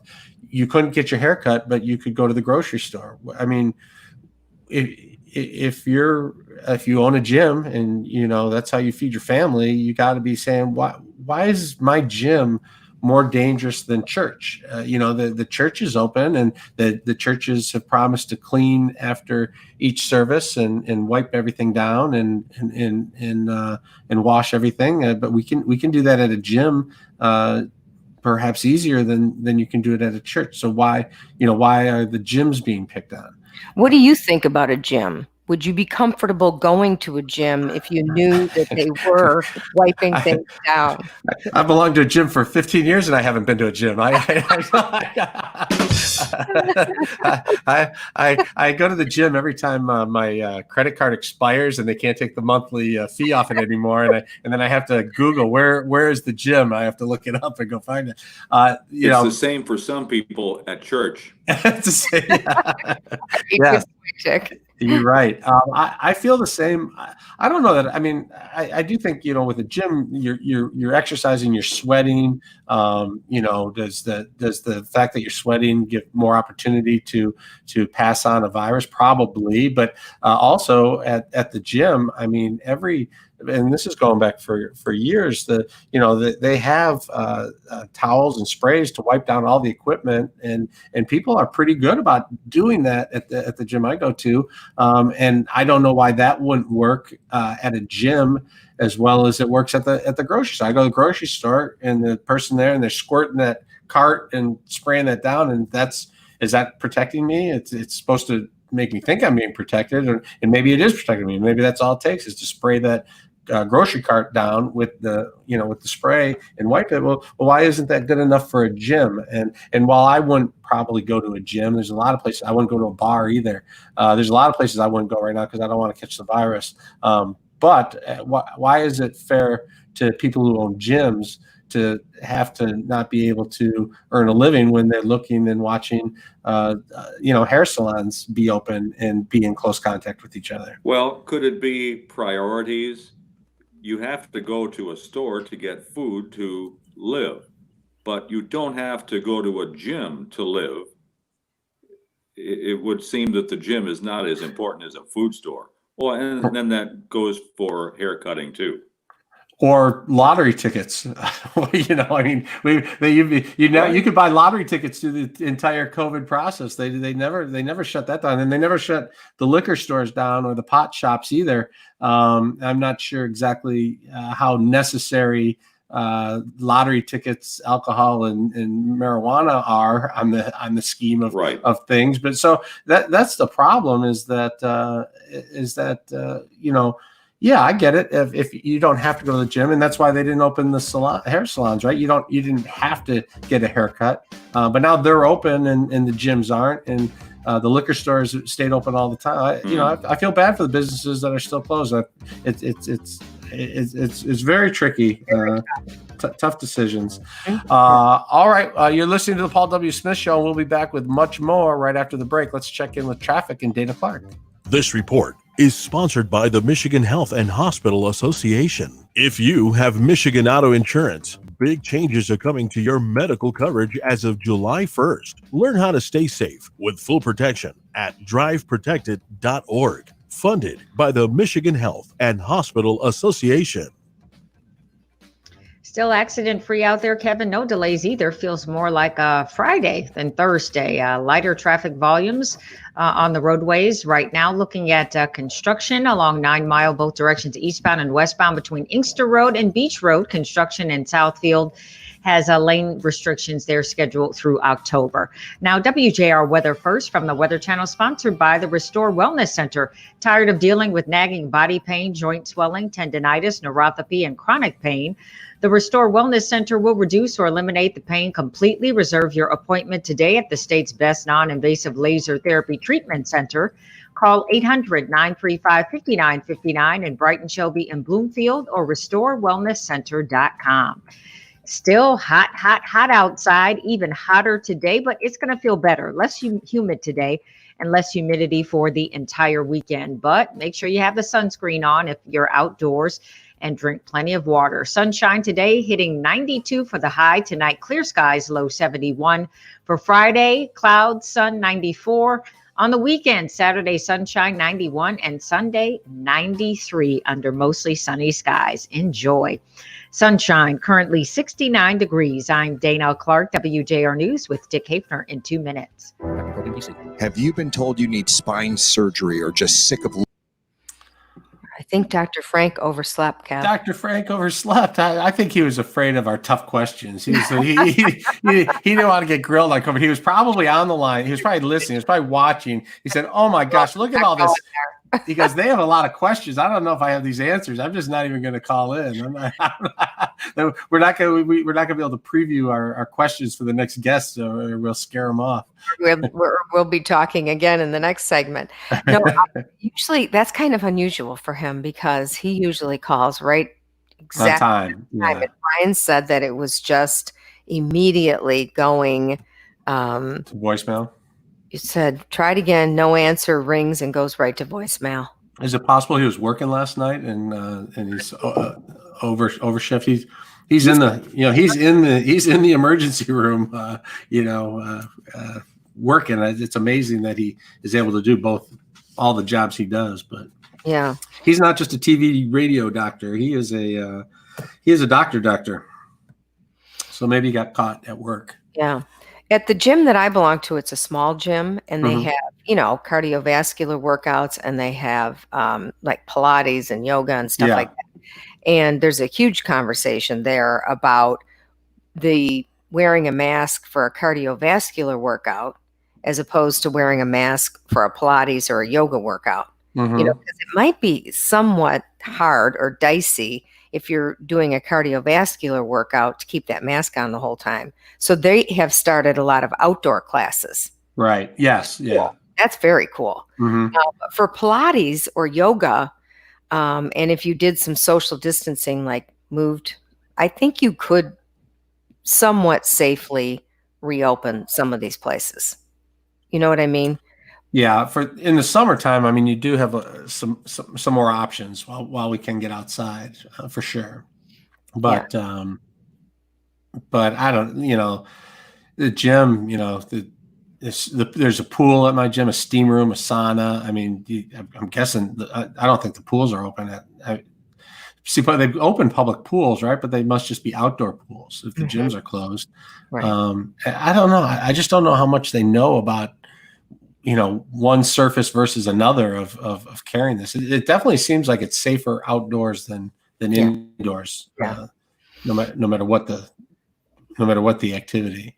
No matter what you do. Yeah, no, it's definitely interesting. It'll be interesting to talk to our next guest, Justin Winslow, and see what the reaction is to this bar situation. Yeah, or if they think, or if they're worried that it'll go to even restaurants. I mean, restaurants, just opened. There's got to be some fear that bars are the first step in going backwards. If they shut down restaurants again, that is just going to be brutal. The thing about these restaurants is the first time around they closed down like with no notice, and people had ordered all their food. They ordered the food in advance, so they have food, and then it's shut down. There's no customers, so all that food goes to waste, and all that money is lost, which is crucial in a small business. Right. And then they opened up again with no notice as well. So they opened up and didn't have any food. So then they had to, bring all the food in again. And then if it shuts down again, you go through the same process, let alone, trying to get staff in and keep staff, and hiring people right now is a nightmare because people don't want to come back to work because they're making more money staying at home. So you're training new staff, and I mean it's a lot. I'm going to talk to Justin about this. I just want him to walk us through some of what these people lived, these restaurant owners and bar owners, because it's more than just turning on a switch and turning off a switch. We're open, we're closed. There's so much more to it than that. Well, and I have a daughter who's getting her master's. So on the side, she was hosting and waitressing. And she came to us recently and said, I don't want to do that. I'm worried about that, getting exposed to the virus or whatever. Absolutely. And I wonder how many others are like that out there that are worried, don't want to go back. But then the people who are working so they don't go back, but somebody's got to work. So all of a sudden you have people who are poor or more vulnerable take the jobs because they need them, and that's not fair either. No, it's tough. I mean, that's got to be tough just getting enough people to work. Yeah, I mean, when things first started to open up again and you went back out, it seemed like there was a lot of senior citizens who were out there working who would be the most vulnerable, but they're probably like, I need the money. I need my medications. I need my food. I can't, and that's just, that's tough, man. Yeah, it is definitely tough. So our next guest is standing by. Justin is standing by, so I'm heading backstage. All right, we will see you soon. We'll see if we can find Dr. Frank McGeorge while I'm backstage. We could sneak him in somewhere, maybe. I don't know. We'll see. Paging Dr. McGeorge. Maybe we'll let him sleep, though. Yeah, right. He must need it if he's sleeping. Exactly. All right, I'll be back. All right. These include small business support, access to capital, entrepreneur resources, and buyer and supplier matchmaking. Find support today at michiganbusiness.org/pure-partnership. That's michiganbusiness.org/pure-partnership. Learn all about heart attack, stroke prevention, artery disease, and how to beat the widowmaker from Dr. Brian Colander, MD, arteriologist and internal medicine specialist. Tonight at 7:05 p.m. on News Talk 760 WJR.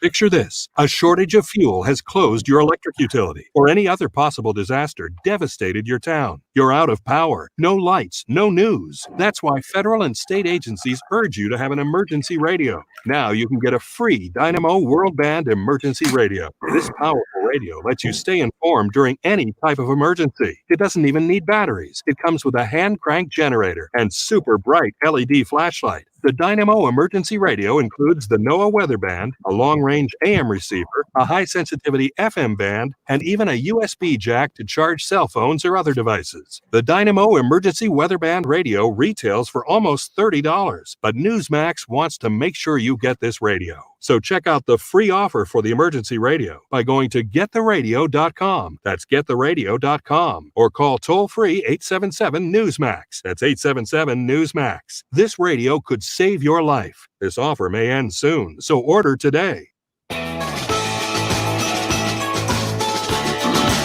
The great voice of the Great Lakes. This is Paul W. Smith on WJR with Kevin Deitz filling in for Paul. Welcome back to the Paul W. Smith Show on WJR 760. We are also live on Facebook Live. If you'd like to stop in and check in, you can leave a comment on the comment section on Facebook, or you can call or text us. The number to text is 1-800-859-0957, or you can call us at that same number, 1-800-859-0WJR. Well, Michigan is trying to reopen, and it seems like it's 2 steps forward, 1 step back as we fight through this COVID-19 crisis. And one of the things that has just happened in the last 24 hours is the governor has decided to put restrictions back on bars. And this is a tough blow for small business owners who own bars and are trying to make a go of it, and have been closed down for a long time, and it's been costly and difficult, and they want to survive and stay open, and now they have to work through this. And joining us on the line is somebody who understands all of this very well. Justin Winslow is the president and CEO of the Michigan Restaurant and Lodging Association, and he joins us now on the Paul W. Smith Show. Thanks for being with us, Justin. Yeah, of course. Good morning, Kevin. So, first brush of hearing this news that the bars indoors are going to be closed if they mostly sell alcohol. If there will be some patio bar service available, but the reality is this crushing for lots of businesses? Well, I think certainly for the bar-specific industry, that segment of the hospitality industry that has just been starting to ramp back up, has made a lot of investment to reopen their establishments, is finding themselves in that impossible situation. I mean, I think you could say that we saw this coming for the last few days with the trend lines in the rest of the country, but it doesn't change the fact that a lot of small business owners who've made significant investments are now in a position that they don't know what to do. They don't have any real ability to generate revenue, and they're in an impossible situation. Can you kind of walk us through a little bit of what happened as this all started to come down? Because it seems like restaurants the news came quickly that they were going to have to shut down. And can you kind of tell us what that was like for people who operate restaurants? Yeah, this industry needs a little bit of lead time in anything it does, whether it's a supply chain challenge or dealing with a very large labor force, and one that doesn't necessarily work the standard 9 to 5 like some other industries do. So a little bit of lead time helps to coordinate and prepare when you're talking about 5 hours, knowing that you have people working and scheduled to work in the middle of that shift, and then that in the middle of that same day, the change is coming. It's a pretty difficult situation to try to deal with on the fly, and I imagine several bars had a hard time doing everything necessary to shut down properly by 11 o'clock last night. Yeah, and even when restaurants and bars reopened, it was kind of sudden news. I think a lot of people were caught off guard, because you have to order food in advance. Yeah, we certainly argue that it was more like a 2-week process, especially with the challenges in the supply chain that we've all experienced of late, to get their house in order, to get and retrain their staff, which is a big part of what reopening is all about, and frankly, not an inexpensive version of what it takes to operate in this environment. And so that was a challenge as well. So to see all of this happen very quickly opening and quickly closing. But this is the reality that I think we're all dealing with right now, and it's certainly unfortunate. But it was somewhat understandable given what the number of states that had, by the time the governor made her announcement yesterday, the number of other states that had already made similar announcements. We had been trying to prepare members that something might be coming, and we'd be doing our best to prepare them for it. Do you have concerns that as these numbers keep rising, that we might take even more steps backwards? Are there concerns that maybe restaurants will close down for a period of time if the numbers keep going up? Yeah, I think that's a genuine concern. I think that yesterday our release statement was that for the restaurant industry, which is unique from the bars, that this was a bit of a state of execution. This doesn't change dramatically what a restaurant looks like day to day in its day-to-day operations. Certainly if you're a bar, it changes, or a nightclub, it changes dramatically what your daily process looks like. But I mean, I'm looking at a headline at the Wall Street Journal that says that U.S. coronavirus infections hit new single-day records. So we are in an unstable period right now, and this is a public-facing industry, so there's a lot of uncertainty. And we're going to work to do what we can to make sure that this industry can stay, open and profitable, and making sure that both the operators are operating safely. And let's be honest, the vast majority of them are. There are a couple outliers, and we're willing to make sure that they get the message as well. But there's an education process that the general public needs to hear and hear again and hear again and hear again, that the requirements of face mask coverings are just a reality of what it's going to take. And I know that that's not fun or enjoyable, but that is what we all are going to need to live in right now, or really risk the alternative, which is to not have any of these opportunities. Yeah, I've been trying to eat out at restaurants locally, to go to some of my favorite spots, and it's a different experience. And I'm worried because for every table that's open, there's 2 tables in between that nobody can sit at, and I don't know how they're going to hit their numbers with the limited capacity that they're allowed. I'm afraid a lot of my favorite places are just going to close down permanently. We've seen over 1,000 at this point close, and I think that number, especially in this uncertain environment, is going to continue to grow. And that's a problem. I think we thought maybe we were past the stimulus phase of the federal government's role in this process. But if we're going to be re-shutting down the economy again, and there's some unstable future if that's really what our reality looks like over the coming months, and so there's going to probably need to be an additional round of stimulus to keep these businesses and all the jobs that they provide afloat, or will be even a more unstable version of our economy going forward. All right, people hate being lectured to wear their masks, but if we don't wear a mask, if we don't social distance, we're going to lose more bars, we're going to lose more restaurants, we're going to lose more of the things we love. Justin Winslow, thanks for being on the Paul W. Smith Show today. All right, thanks, Kevin. Appreciate it. All right. Let's check in with Jeff Sloan, founder and CEO of Startup Nation, to spotlight the entrepreneurial tech and startup of community right here on WJR. It's tough. Startups are tough, and there's no question there's a lot of art versus science in the equation, but there is some science now. So many companies get started, as we know, but only a few make it through to this exciting growth phase, and that's defined as 2 to 10 million in revenue. But now a company known as TrueSpace partnered with a global analytics and research company, we all know them, Gallup, to conduct a study on why those that break through do. And here are some of the takeaways from that study that we want to highlight today so you can put them to work in your own startup. The first key feature they found in successful companies was alignment. Successful company leaders are able to align their key resources. Think time, capital, talent, etc., all pointed toward a common goal. 2, discipline. You have to measure your company's success with real-world data and track them as key performance metrics. You can't just say we're doing great. It's got to be much more scientific than that. And those companies that do tend to have better success. 3, endurance. We know it's a marathon, not a sprint, in moving a startup from being a startup into an exciting growth phase. And great leaders are able to inspire their teams to stay committed to the vision, even when the going gets tough, and we always know it does. And the last one I'll highlight today is they're able to create value along the way. Companies grow based on their successes, and those leaders that are able to leverage those successes into other successes are able to attract more investment, attract great talent, et cetera, and really experience great growth. So there we go, a little more science about how startups and those that make it are doing it and how you can put those things to work for you. And a little more science in the equation rather than just art. I'm Jeff Sloan, founder and CEO of StartupNation.com, and that's today's Business Beat on the great voice of the Great Lakes, WJR. This report is sponsored by the Michigan Health and Hospital Association. If you have Michigan Auto Insurance, big changes are coming to your medical coverage as of July 1st. Learn how to stay safe with full protection at driveprotected.org. Funded by the Michigan Health and Hospital Association.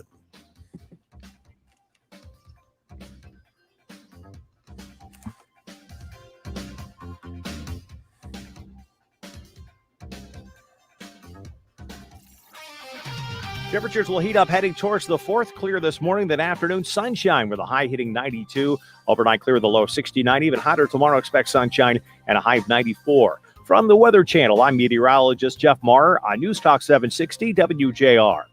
Don't miss the Trading Group Show, Saturdays at 6 p.m. on WJR. Learn how you can earn a full-time income working from home as a trader. That's the Trading Group Show, Saturdays at 6 p.m. The question line is 888-646-8787. Help solve food insecurity in Michigan. Hear thought leaders from across the state on Food First Michigan with Dr. Phil Knight and Jerry Brisson. Sunday nights at 9 on WJR, presented by Farm Bureau Insurance of Michigan and the Food Bank Council of Michigan. He flew fighter jets in 2 wars and taught you how to drive a car. He fed everyone on the block, but never shared his secret recipes. And every time he'd tell a story, he'd own the room. But now more than ever, he may feel alone. Today, older. Hello. Come from backstage. How are you? So Mike Bouchard is next. Okay. And obviously that's, he's already good and ready to go. Obviously, there's a gazillion things to chat with him about. So it'll be interesting to see if the numbers will be down this weekend, the 4th of July numbers, because maybe not as many people will actually be out and about, or will the numbers be significant because people will be out and about? I mean, will more people stay home, I wonder? Will more people die of COVID or fireworks injuries? Put it that way, Kev, but that is a good question. All right. Yeah. Yeah, it'll be kind of interesting just to see what will happen this weekend. And I believe we're going to come back pretty quickly here. Okay. With full protection. Funded by the Michigan Health and Hospital Association. Now back to more Paul W. Smith on WJR. Once again substituting, here's Kevin Deitz. Welcome back to the Paul W. Smith Show right here on WJR 760. We are also on Facebook Live. Thanks for joining us this morning. We are getting close to the 4th of July. It is July the 2nd right now. The 4th falls on a Saturday on the weekend. Probably lots of people out and about celebrating, and we want to make sure that they stay safe. Joining us now is Oakland County Sheriff Michael Bouchard. Mike, thanks for being on the Paul W. Smith Show. Hey, my pleasure. Good to chat with you. I'm reading here, on average, 180 people go to the emergency room every day with fireworks-related injuries in the month around July 4th. 180 people every day making mistakes with fireworks. That's a lot of injuries. Yeah, and they can be pretty traumatic. We've seen, eye injuries that are permanent. We've seen people lose fingers or parts of their hand. There's just a lot of very bad things that can happen when you have devices that can burn or explode. And so, have fun, but there's just some basic precautions you need to do. Make sure that you're following the manufacturer's recommendations on how to utilize explosives. Obviously they're legal in Michigan, but, follow those recommendations in terms of how they're set off, how they're fired up, whatever the particular device is. Make sure you have some things in place. We recommend having a hose, a bucket of water, some other kinds of things so that you can extinguish a fire or you can deal with any potential issue, have that, kind of at the ready. Make sure you have proper distance from folks. We're all used to social distancing. That applies to fireworks. Make sure you're not setting it off too close to homes or other people before they do that. Make sure you separate yourself a little bit, and again, follow the precautions. And even small things can hurt you. I remember one particular time a young child had a sparkler, and most people think of sparklers as pretty harmless, but those things are almost molten metal. And like most kids do, they're drawing like letters in the air with the sparkler, tracing different things, and a little piece of it broke off and went between his toes. He was wearing sandals, and he had some serious burns, had to go to the hospital. So, wear closed shoes if you're, giving it to your child, and make sure you have a bucket for them to drop the wire in after they're done so it doesn't burn them or start a fire, some things like that. It's pretty basic. And of course, don't mix alcohol with you being the person that's going to be setting off any fireworks. And then finally, check with your local city, township, or village, because each community regulates fireworks in their own individual way on top of the state law, or they're allowed to. Yeah, I was talking to the fire marshal, and I had told the fire marshal that I had read a story that illegal fireworks were way up this year around the country, and he confirmed that they're up here in Michigan as well. He surmised that because there aren't going to be as many official fireworks shows, that people want to kind of create their own, which is scary in its own way. But he also pointed out, he said really the number one problem for burn injuries is sparklers, which kind of surprised me. But those they get hot and they get dangerous, and he suggested if you don't know what you're doing, don't try and figure it out on the fly in the evening. People who have worked with them in the past, they know you have to have a steady, flat surface, and like you said, I think keeping all of the safety devices around, and so that you know, and one thing, even knowing, like if you're going up north, say, or you're going out of town, knowing where the local hospital is, because one thing that happens, people have bonfires, and people can and do fall in fires, and you need to know where your hospital is. You don't want to have an emergency and not have a plan. Right. Now, obviously, if it's a serious thing, you're going to want to call for help. So that the police and fire can come to you. But if you're going to have something that you can self-transport, definitely know where your medical facilities are and what's open what hours. Certain emergency or urgent cares may have hours, not 24/7. So all good recommendations. And it's true. More of the illegal fireworks are probably surfacing around the country because more of the official, commercial grade ones are canceled. And so, those can be hugely dangerous. I mean, those are basically bombs that go into the air. And I remember one time we had a cache of illegal stuff, and it was scary because unless it's stored properly, if it gets, the temperature, the humidity, all of those things play into volatility of this stuff. And we actually called the ATF. They were worried about an explosive situation. We cleared the block out because this guy had so much of it and had stored it improperly. They were afraid if it got touched off as they collected it, it could take out a good chunk of the block. He had that much of it. So Just be cautious. Have fun, but be cautious.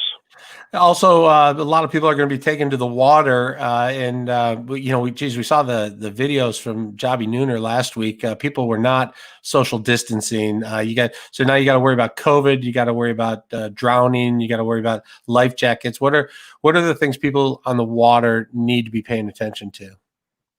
Well, the two biggest things that we see that ultimately lead to tragedy is substance abuse and the water and bad equipment. So the first is pretty obvious. Typically, it's drinking to excess and then mixing either piloting a watercraft or swimming. It diminishes, obviously, your skill set, and that oftentimes leads to a traumatic accident in a boat or a PWC. And then, having a tremendous amount of alcohol with hot sun and things and dehydration of the body, it magnifies the effect, and people sometimes are unaware, and they get in the water to swim, and they don't have the ability to respond to the moment if there's a sudden drop off in the lake or any kind of current or any situation that creates an emergency, and down they go. And unlike TV where, they thrash for a bit and help over here, and it's not like that. When they find themselves in trouble, lots of times they quickly go under and they don't resurface. And, so please don't mix excessive alcohol with swimming or piloting a craft. If you're going to drink and not be piloting the craft and get in the water, if you're not, a good recommendation is wear that personal flotation device. I know it's not the coolest looking thing, but heck, you can float and enjoy the water and not be concerned about going under or having to fight to swim or things like that. If you're not a strong swimmer, think about those kind of safety things. And then the other thing that we have a lot of situations, again, those two things is typically alcohol or equipment. Check your craft to make sure the fuel pump and all the equipment and the lights and everything are working right before you venture out of that boat or PWC, and make sure you have the proper flotation devices for the craft as required by law, and you're wearing them when you have to. Again, if you're not a strong swimmer and you're in a boat, most people then end up, drowning off of a boat. Don't anticipate that, obviously. Sometimes they end up in the water because of a wake or an accident, and that's not the time to be looking for a PFD. You want to have it on. So think those things through. Enjoy it. We have 450 lakes in Oakland County. We want to have people to have a blast. But, just last weekend we had a young man die who, was out for a fun day and had been drinking, wasn't a strong swimmer, ended up in the water, and preliminarily it looks like that was the cause. So, let's not turn what should be a great day into a really terrible, tragic reminder of what can happen to the water for that family and your friends forever. All right, Sheriff Michael Bouchard, and everybody's going to be back on the roads. Make sure you buckle up and you stay safe out there as well. Sheriff, thanks for being on the Paul W. Smith Show. Amen, my friend. You have a great 4th and celebrate. All right, you too. We'll talk to you soon. Let's check traffic with Dayna Clark. This report is sponsored by Everstream, the business-only fiber network. At Everstream, the business-only fiber network, they believe business deserves better. Everstream's full-service approach to business connectivity delivers the speed and reliability that businesses demand. Everstream, faster fiber, better business. Still accident-free on the roadways, Kevin. Seeing a slight delay along the Southfield Freeway northbound at Michigan Avenue. Construction has single-lane closures scheduled there through early November. Tapping the brakes from Rotunda. Now, WJR Weather First from the Weather Channel, sponsored by Wallstrom Marine. Head north with Wallstrom Marine, northern Michigan's largest boat dealer and full-service marina. Visit their new and improved Traverse City location this 4th of July to check out their luxury lines and newly added brands, or get a free market evaluation on your current boat. Visit one of their 5 showroom locations or wallstrom.com. Lots of sunshine again today. Temps getting into the 90s. Will stay in the 90s throughout this holiday weekend. Less humidity today, so it's going to feel a little bit better, but lots of sunshine. A high of 92 today. Tonight, clear skies, low 71. For Friday, 94. Saturday and Sunday, lots of sunshine both days. 91 on Saturday, 93 on Sunday. Currently 69 degrees. I'm Dayna Clark, WJR News with Dick Hafner in 2 minutes. This is Chef Bobby with Encore by ChefBobby.com. It's engagement season. Are you looking to plan the wedding of your dreams? Then look no further than Encore by Chef Bobby. We can assist you with every aspect of the planning process. My custom menus feature the freshest locally sourced ingredients with a wide variety of gourmet entrees. I will create a one-of-a-kind event with cuisine rich in family, heritage, and warmth. Visit Encore by ChefBobby.com and allow my culinary team to exceed your expectations. That's Encore by ChefBobby.com. If we're all going to be stuck in our house anyway, let's get some of those DIY projects done around the house. The Inside Outside guys and their many team partners are here for you during. Doesn't it seem like a lot of people have already taken off for the holiday, Kev? Yeah, I think a lot of people have. I know a lot of people I've talked to. They I don't know how busy people are at work. So you're either the busiest you've ever been through the whole crisis, or you're not that busy, So a lot of people have been really making them, people who have places up north have been going up north and making the most of it, which is nice. But it seems pretty quiet out there. Feels like a Friday, actually. Yeah. Now, Jessica Cooper, what's Jessica Cooper going to chat with us about this morning? She's talking about the COVID crime, what they're seeing in the courts. So before COVID, during COVID, and after COVID, they like everything flipped. So in lockdown, domestic violence went up, homicides went up, computer crimes went up, robberies went down, theft went down, drunk driving went down. And now as you open up, it's reversing. The homicides coming down, domestic violence is coming down, robberies are going up, drunk drivings are going up. It's just kind of interesting as we're moved around, the crime changes out there. And then people who are charged with serious crimes through all of this COVID crisis, nobody's going to trial. There are no trials. So you get charged, but you don't get to have a trial because you can't have a trial on Zoom. You can have a lot of different court hearings, but you can't have a trial. And so if you didn't make bond, you're sitting in jail waiting for trial all this time. Wow. And if you made bond, or if you did it, you're out and about for all this time, after having committed a serious crime. So it's just interesting. Very, very interesting. What's going on? So when will they start criminal trials again? Do we know? It depends on when they feel it's safe, and that's another kind of interesting thing. Like, a court doesn't have to be super crowded. You don't have to fill up the courtroom with people. You can certainly social distance as well in a courtroom as you can in a church. Maybe like you'd have to have some security, police in there. You have a judge in there. You have a prosecutor, a defense attorney, and the defendant. But it could 5-6 people. The courtrooms, some of the courtrooms are pretty big. I don't know. Where I see the trouble is jury selection. Well, that's the thing. But you could have juries in separate room. Like it could be. Maybe that's the rub. I'll have to ask it. But juries could sit in another room. I've seen this, and sometimes there's 2 juries for one trial, and they'll put the other jury and they'll watch it on video in another room. So they could be spread out in another room and watch it. Heck, you could be a juror from home.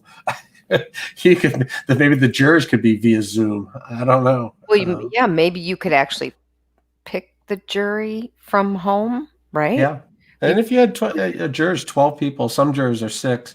You could have the largest courtrooms, and still spread out. Where the people sit when you come into a courtroom. The jury could be spread out there instead of being in the little jury box. They don't have to sit in that spot. No, that's a good point. You're right. They could absolutely do that, and maybe they could come up with a different way to pick them.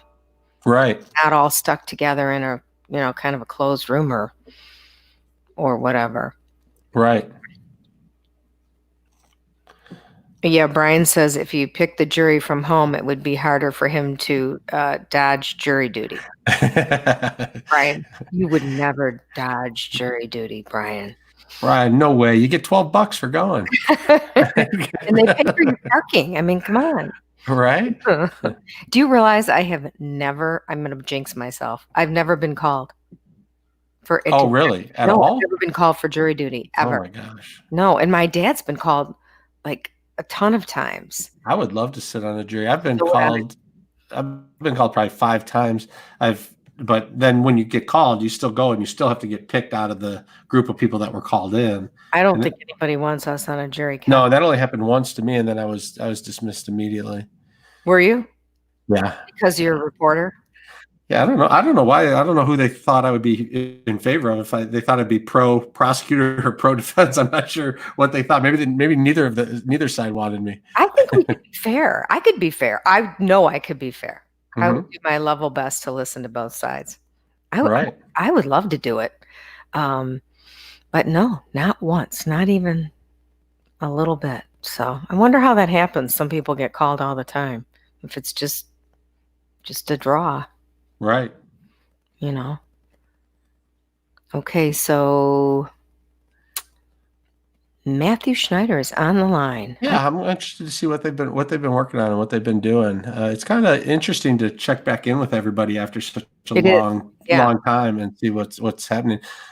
Benny Napoleon was on yesterday talking about he had like 8 family members come down with COVID, and he had some die. His brother was in the hospital for 70 days, but he had other, I think, an aunt who passed away, and he had some cousins who got real sick. And Did he get it or no? No. Oh, thank God. Yeah. Yeah. I know. And his brother recovered, right? Yeah, but it was 70 days in the hospital. I mean, he was in early, and it was crazy. Yeah, it's just it's interesting to check back in with people. Just to see where they are now. Yes, absolutely. All right. So, Headed what back. Matthew's been up to. All right. Well, it's time to take charge of your health. Call Dr. Brian Collender at 248-737-0091. Now back to more Paul W. Smith on WJR. Once again substituting, here's Kevin Deitz. Welcome back to the Paul W. Smith Show on this July 2nd, 2020. A beautiful day. We're going to have some heat coming. Get up close to in the 90s again. So if you can find some water today, that's great. Or if you have air conditioning, maybe just stay inside and go out for a little walk if you like. We have the pleasure of having Matthew Schneider on the Paul W. Smith Show today. He has been busy. He got an interesting assignment from the Attorney General, and we want to check in with him and see how that's going. So let's get right to it. Matthew Schneider, welcome to the Paul W. Smith Show. Good morning, Kevin. How are you today? I'm good. How was you and your family through all of this? It's been a tough few months. It's been tough, but it's been tough on everyone. I mean, everyone is in the same situation. We're suffering through this, but we're good Americans, we're good Michiganders, and we're all going to work as a team and get through this, all of us. So along with your regular duties here in the Eastern District of Michigan as the U.S. Attorney, Attorney General Barr asked you to take on some additional duties during the crisis. Share with our audience what those duties were. So I'm taking a look across the country at the orders related to the pandemic and to the coronavirus that governors or mayors or county officials are putting into place. And the reason is even though we are in a pandemic, that does not mean that we abandon all of our constitutional rights. We still have the Constitution, we have the Bill of Rights, and I know that governors and other folks can impose lockdowns, but we still have to preserve our rights. And let me just kind of give you an example of the more recent problems that we're seeing. We have seen in the last several weeks of mass protests, people exercising their First Amendment rights to protest and get out there and get their voices heard and make their voices known. Well, you can do that under the First Amendment. And we have seen people such as mayors and governors supporting people who are protesting and walking in the streets, and they might not even be social distancing. But we've seen in some states that they're saying it's okay to protest under the First Amendment, but it's not okay to go into a church or a temple or a mosque or a synagogue. Well, that doesn't make any sense, because your right to exercise your religion is under the First Amendment, just like your right to protest is under the First Amendment. So that is unfair treatment, and we are interacting with people across the country, our leaders in America, to say, if you want to allow people to protest, that's fine. But you also have to allow them to worship, because you cannot ban worship and allow protest, because that is a complete violation of the First Amendment. And how much pushback was there on that? Because I know, the churches were shut down for a while. We're actually getting great results. And the results are that we oftentimes don't have to sue to get results. The Justice Department, myself, and other folks, we're sending letters. We're making phone calls. We called the governor of California or the governor of New York, or we're reaching out to people in Oklahoma and Texas and pointing out these facts to them. And the reception is extremely good. And within a day or so, people are changing their policies. And a lot of the times what I am doing doesn't even make it into the newspapers. That's not the point. We are just trying to achieve change to make sure that people's rights are protected. What are some of the areas where you saw where rights were being challenged or interfered with? Well, that's definitely one of them. Other things that we're seeing are maybe arbitrary actions where people are locking down one business and not the other. We actually had that here in Michigan, where we had a series of some businesses were allowed to be opened and others were not, and we filed some actions in the western part of Michigan, and the governor has changed that, and we're very, very thankful.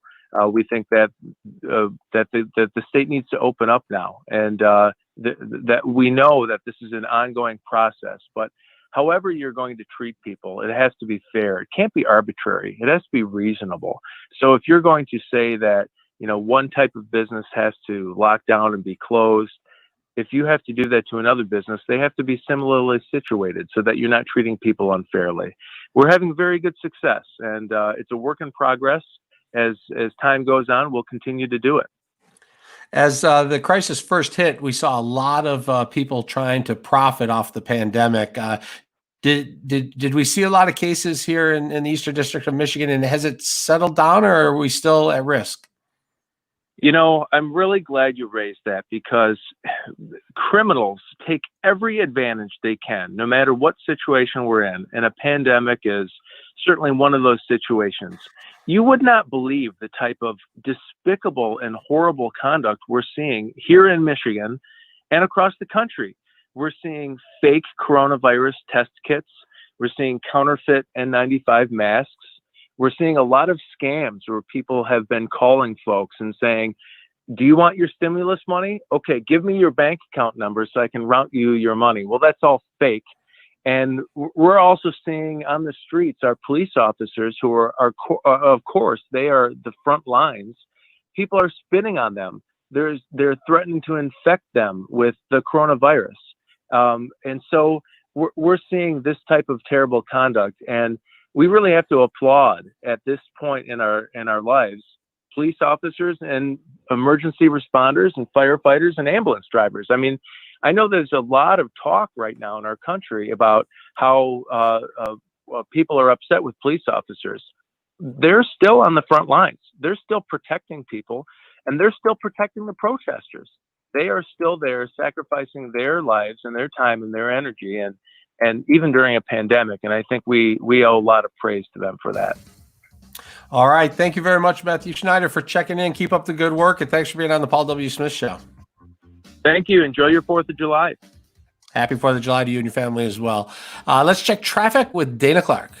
This report is sponsored by the Michigan Health and Hospital Association. If you have Michigan Auto Insurance, big changes are coming to your medical coverage as of July 1st. Learn how to stay safe with full protection at driveprotected.org. Funded by the Michigan Health and Hospital Association. Traffic First also sponsored by Starline Mackinac Island Ferry. Hightail it to Mackinac Island on a Starline Hydrojet or Catamaran ferry, and now a new pirate ship, the Good Fortune. Starline offers the largest open-air boats disinfected before every trip, with fares starting at $19. Get discount tickets and vacation packages at MackinacFerry.com. That's MackinacFerry.com.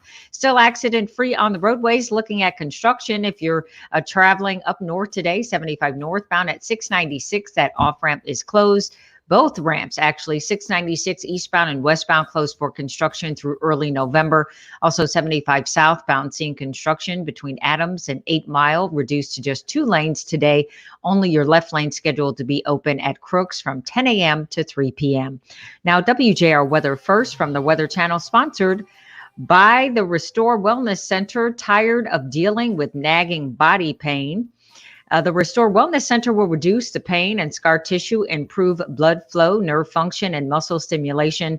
The state's best non-invasive laser therapy treatments will reduce your pain. Call 800-935-5959 in Brighton, Shelby, and Bloomfield, or restorewellnesscenter.com.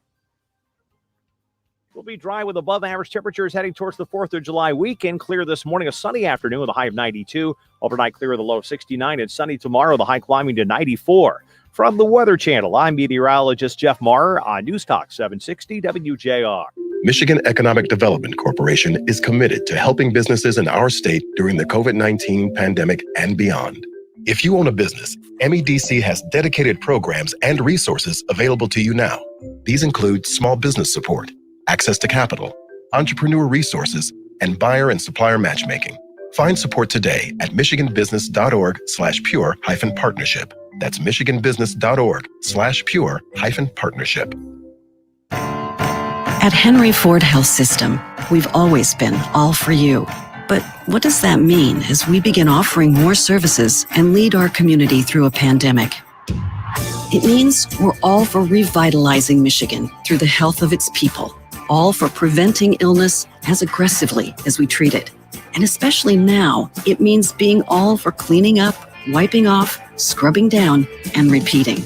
Because we're all for getting back to the innovative care we're known for, and all for heart attacks stopped, cancer eradicated, and new life delivered. In uncertain times, know this: Henry Ford Health System is all for your family, our community, and the health of this great state, because we're all for opening our doors, hearts, and minds for you. Henry Ford Health System, all for you. See everything we're doing to maintain a safe, clean environment at henryford.com/all-for-safety. It's Ken and Chuck, the Inside Outside guys, here to talk about CertaPro painters. That's right, Ken. The state is reopening and CertaPro Painters is ready to get back to work. Rest assured, CertaPro Painters knows how important your home is to you. They're taking precautions recommended by public health officials to help keep you and the painting team safe. Very cool stuff, too, like free remote estimates for painting the outside or inside of your home. It's quick, safe, and easy. And you know CertaPro Painters does a great job. Just ask WJR's Steve Courtney. CertaPro Painters took excellent care of me. I had some exterior painting done, and they were on top of their game. They provided a custom project plan, firm estimate, and daily progress reports. You can trust CertaPro Painters to get the job done right and safely. Interior or exterior, residential or commercial, CertaPro can take care of it all. Schedule your free estimate at CertaPro.com. Each CertaPro Painters business is independently owned and operated. They're right here in our community. That's Certa with a C. CertaPro Painters, proven and trusted experts in painting. Now back to more Paul W. Smith on WJR. Once again substituting, here's Kevin Deitz. Welcome back to the Paul W. Smith Show. It is July the 2nd, 2020. Thanks for joining us on WJR 760. We are also on Facebook Live, where you can pop on and watch us in action. Leave us a comment if you like. You can also text us your comments at 1-800-859-0957, 1-800-859-0WJR. This 7 o'clock hour has been a law and order hour. We started with Oakland County Sheriff Mike Bouchard. Then we had U.S. Attorney for the Eastern District, Matthew Schneider. And joining us on the line now is Oakland County Prosecutor Jessica Cooper. Jessica Cooper, thank you for being on the Paul W. Smith Show. Well, thank you for asking me. You bet. You bet. So I wanted to find out a little bit about the COVID crime trends. If things changed, we before COVID happened, we used to be able to kind of watch what was going and what was trending. And I'm curious if things changed during the lockdown, and now that we have started to reopen, if things have changed yet again. What are we seeing? So what we're seeing is the thing that worries me most.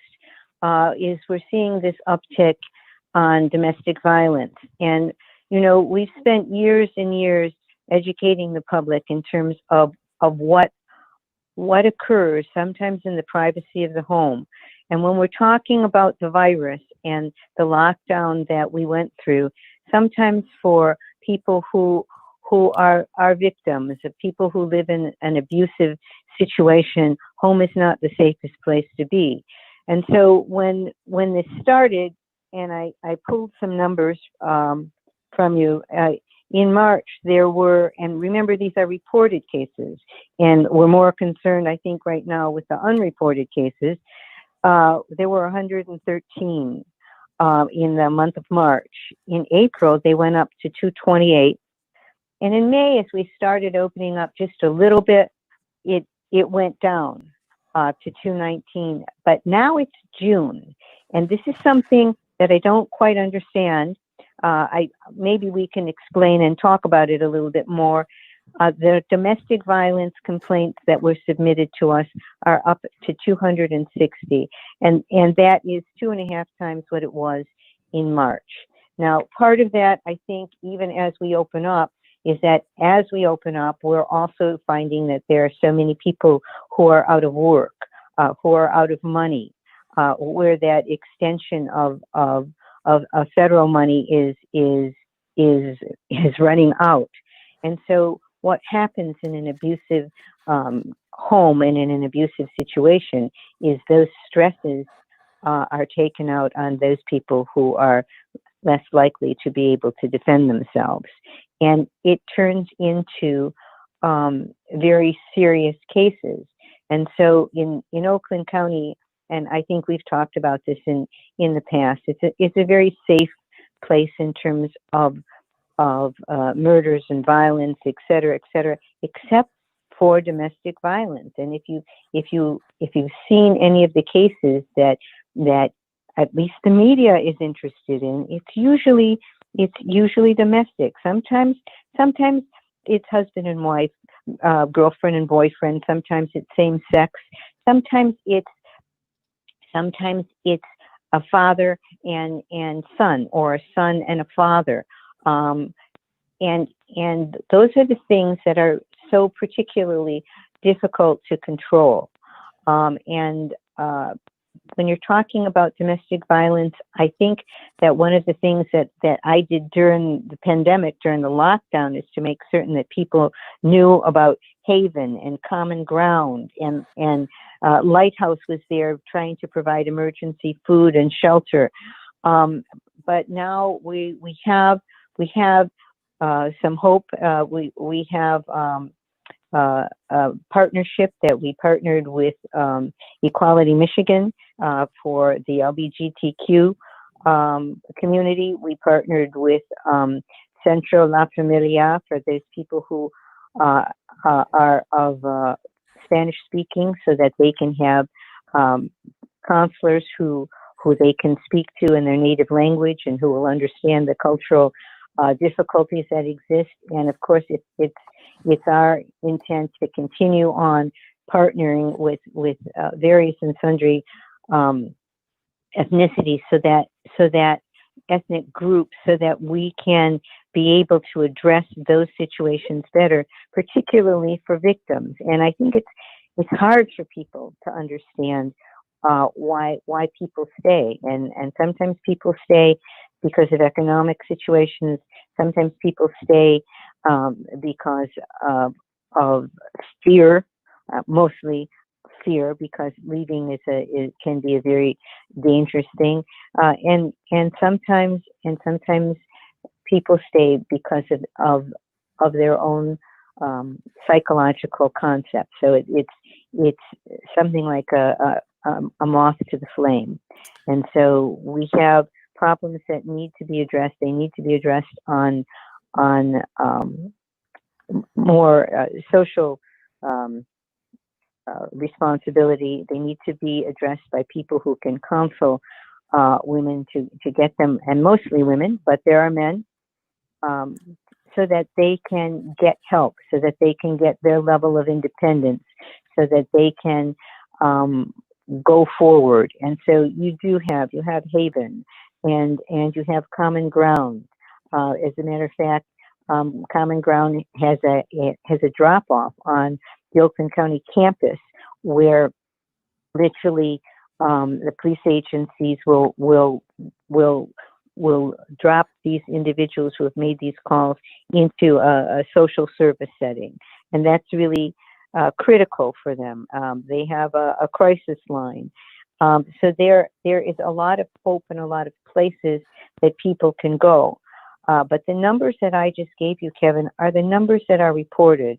And there's a lot of silence sometimes in those homes. And you not only see the individuals who have that abusive dynamic, you have children who are growing up in those homes. And this is what children see. This is what they learn. This is what they may think of as the norm. And the only time when we are talking about, you have a law enforcement morning. The only time we see those cases is when they get to critical pressure, and when they get to situations where someone is seriously getting hurt. And then, of course, I think I've told you the majority of the murders, and we don't have a lot of murders in Oakland County. I think we're on 7 for this year, but they are domestic. Wait, what was that number?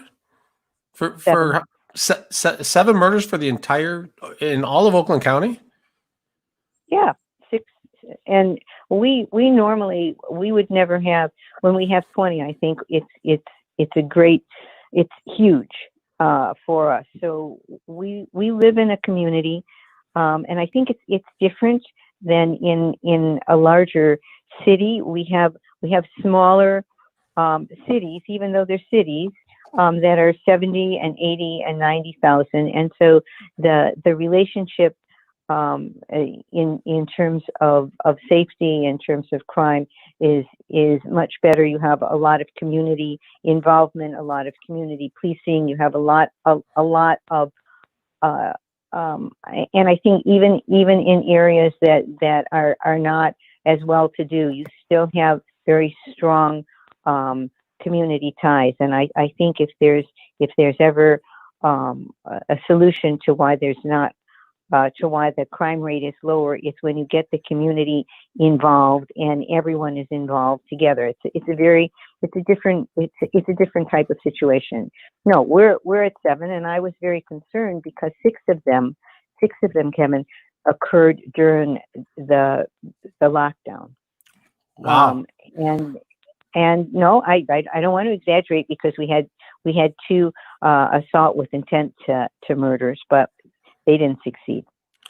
Okay. Well, thank you for bringing us up to date on that, Jessica Cooper, Oakland County prosecutor. Something to really think about with the domestic violence cases and all the agencies that help the people who are victims of that. Impressive numbers on the lack of homicides. Let's keep up the good work there. Thanks for joining us on the Paul W. Smith Show. Thank you so much for asking. Bye-bye. All right, let's check traffic with Dayna Clark. This report is sponsored by Everstream, the business-only fiber network. At Everstream, the business-only fiber network, we believe business deserves better. Everstream's full-service approach to business connectivity delivers the speed and reliability that businesses demand. Everstream, faster fiber, better business. We do have a police situation. This is along the Southfield Freeway northbound between 7 Mile and 8 Mile. Closed there. Traffic is stopped from McNichols due to that police situation. As I mentioned, you can take Greenfield or Evergreen instead. Southfield Freeway northbound at Michigan Avenue. Traffic slow because of construction. They're seeing those brake lights from Rotunda. Single lane closure scheduled through early November. Now, WJR weather first from the Weather Channel. We are now into the 90s for the rest of the weekend. Less humidity, though, so it won't feel quite as bad outside, but it's still going to be hot as far as the temperature is concerned. Sunshine, a high of 92 today. Tonight, clear, low 71. To kick off the holiday weekend for Friday, some clouds, some sun, a high of 94 on Saturday. Sunshine, Independence Day, and a high of 91. Sunshine, 69 degrees. I'm Dayna Clark, WJR News with Dick Hafner in about 2 minutes. These days, we're all looking for someone with experience to guide us through this challenging situation. That's especially true for all the businesses and companies reopening. Every one of them should start with a professional. Okay, that's news, Kev.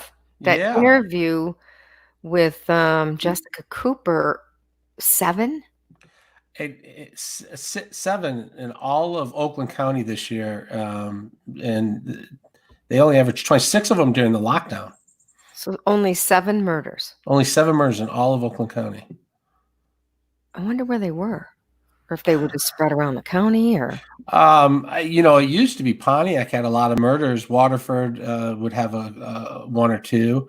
The Sheriff's Department took over the city of Pontiac policing about 5 years ago or something. Yes, and I know they made a big impact, but I did not know they made that big of an impact. I mean, that's a really small number, isn't it? Yeah, to me, how does that compare, I wonder, to other years at this same time?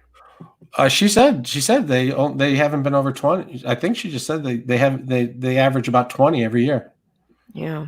I mean, I don't know how long back she's going, but yeah, that's great that that number's so small. I'll have to check and see what Macomb County is. Wayne County. I know Detroit has about 300 murders a year. Is in the Detroit's city. murder rate In the higher during COVID, or has it been lower? Do we know? The shootings have spiked recently as we opened up again. I think they went down when we were in lockdown and then went up, which is kind of the opposite of what happened in Oakland County. We'll have to ask the chief a little bit about that when he comes back on next time. But yeah, Detroit was spiking up as we reopened, and it was quiet when we weren't, which was pretty interesting. Mm-hmm. Yeah, that's interesting too. Yeah, and the domestic violence. I mean, I know police have been telling me they're going on a lot of domestic violence runs, but to see that be such a consistent problem throughout the whole lockdown is tough. And it looked like in March 113, and now up to 266. That's a big spike. Mm-hmm. Yeah, and it's good. It's good that all those agencies were deemed essential or stayed open during all of this. That would have been really bad had they, if they weren't able to stay open. Yeah, those numbers are troubling though. Ugh. Oh yeah, that's not good at all. That probably, and that affects the whole family, and that's real tough. Yeah. Our guest Amy McMillan has checked in, and her line is better this morning. Okay, and I saw you sent a press release over, but is that the same one as the other day? Yes. Did you resend it? Okay. Yeah, I just did take two in case. Thank goodness you sent that the last time. I was struggling. ask her Dayna's question from earlier about where could Dayna go. Oh, that's right. For some nice beaches in the area. Because if it's going to be this hot, yeah. Although I don't know. I mean, how many people will they let on a beach at this time? Dayna. They'll let Dayna on. We'll get her a media pass. We'll get her out there. She'll do a couple stories for us from the beach. Clay says, look at the bright side. We're not in Chicago. I know Chicago's really been struggling with some numbers too. It's been really rough in Chicago. And I mean, Detroit's numbers are as violent as they've ever been. It's troubling. We can't seem to. Is it gang violence? And while the numbers are down, we're still among the worst in the country. It is gang violence. The reality is the numbers are big because rival groups or gangs or whatever you want to call them are fighting with each other and shooting each other. And they've tried. They've had gang summits. The mayors met with gang leaders.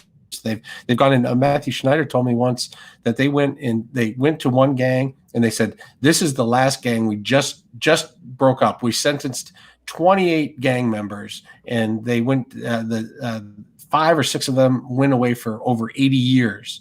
And we're now investigating you. This is what's going to happen to you if you continue to do what you're doing. We've started our investigation. We're coming your way, and it still goes on. And you got to find other things for people to do so they're not in gangs. You got to, I mean, it's a complicated issue, but I mean, you want to get the numbers down, stop the violence. That's where you want to be.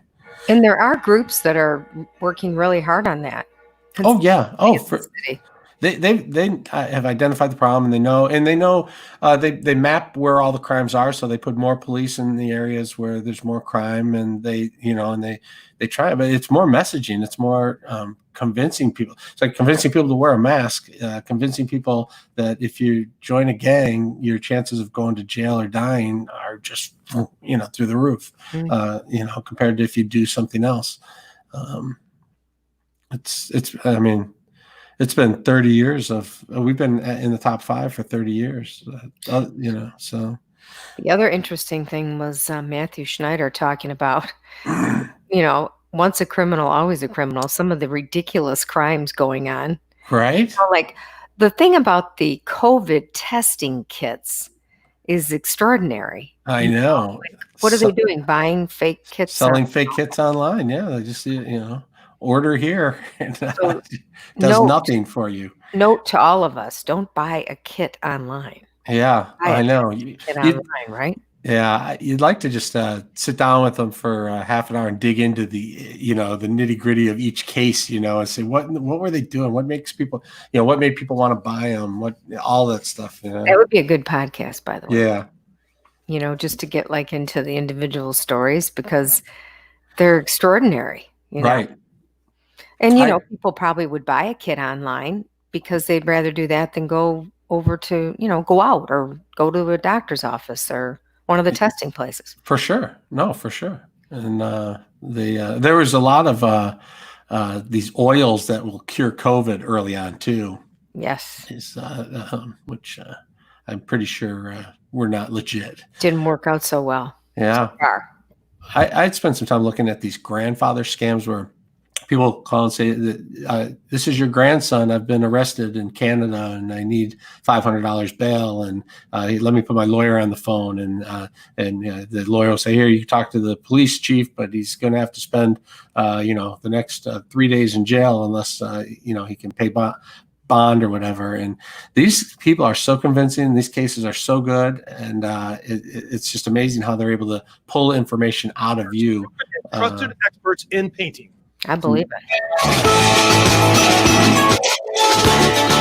From the great voice of the Great Lakes, this is Paul W. Smith on WJR with Kevin Deitz filling in for Paul. Good morning on this second day of July 2020. Thank you for waking up with us this morning and spending a little time with us here on WJR 760. We are also on Facebook Live where you can go to the WJR page and watch us in action. We are in the middle of a summer heat wave as the 4th of July is upon us. And whether you're getting in the car and heading up north or planning a barbecue in the backyard, I want to wish everyone a very safe and happy 4th of July. Our good friend Dayna Clark in the traffic unit is going to stay in town this weekend, and she is trying to find a place to cool down, a beach she can go to and enjoy the water. So we have our friend Amy McMillan, Executive Director of the Huron Valley Metro Parks, on the line with us to tell us where Dayna and everyone else can find some relief from the heat and enjoy the holidays. Amy, thanks for being on the show. Hey, thanks for having me. So can you help Dayna out? She needs some tips on where to go this 4th of July because she's going to be staying in town. Well, Dayna is in luck because the Huron-Clinton Metro Parks have 13 Metro Parks with nearly 25,000 acres of amazing outdoor recreation opportunities throughout the 5 counties of southeastern Michigan. And no matter what Dayna is looking for to do in an outdoor setting, we've got something for her. We've got really extraordinary picnicking areas. Our beaches are gorgeous. 2 of our swimming pools are open, and I've got to tell you, we have our days broken down into sessions because we have a limited number of people who can be at the pool. And if Dayna wants to get up early in the morning and go to that first session, either at Lake St. Clair or at Willow Pool in our southern district, she might have the pool almost to herself early in the morning on the holiday weekend. Our trails are phenomenal all throughout the Metro Parks. We just have completed a couple of new trail resurfacing projects, one at Lower Huron, another at Kensington. So if you're looking to even to walk or bike or even rollerblade, I got to tell you, those new trail services are like glass. They are amazing. And then, of course, because we're the Huron-Clinton Metro Parks and the Huron and Clinton rivers are our central spine, we have great opportunities for paddling, kayaking, canoeing, and it should be a really good weekend for that. The rivers are a little bit lower than they were earlier in the season when they were super high and super fast. So if you are a more beginner level of paddler like I am, you can be much safer on the water as long as you wear your personal flotation device. We like to remind people of that because no matter how expert you are, you never know what is going to happen on the water. You can launch your boat. You can go fishing. Seriously, the metro parks are a great place to spend every day of the week, but especially those days over this holiday weekend. Can you golf at the metro parks? Heck yeah, we've got 7 regulation courses. I was listening to the leaderboard for the Rocket Mortgage Classic before I came on. And if you want to, envision yourself on that leaderboard someday, you can head out to one of our golf courses. You can get all of the tee time reservation information on our website, which is metroparks.com. But Stony Creek, Kensington, Huron Meadows, Willow, Indian Springs, they are all phenomenal courses. Lake Erie is a great course. We are consistently among the highest rated public golf courses in the region. And so if you're looking for a great golf opportunity, the metro parks are a great place to come. And even, we've got a few driving ranges. So if you don't want to commit to 9 or 18 holes this weekend, come on out, hit a few buckets of balls and enjoy yourself. So my neighbor has 3 children under the age of 5. What would you recommend for young families? Oh, so it depends on what your family likes to do, but we have a couple of splash pads that are open. Lake St. Clair's splash pad is really beautiful. Indian Springs splash pad is really beautiful.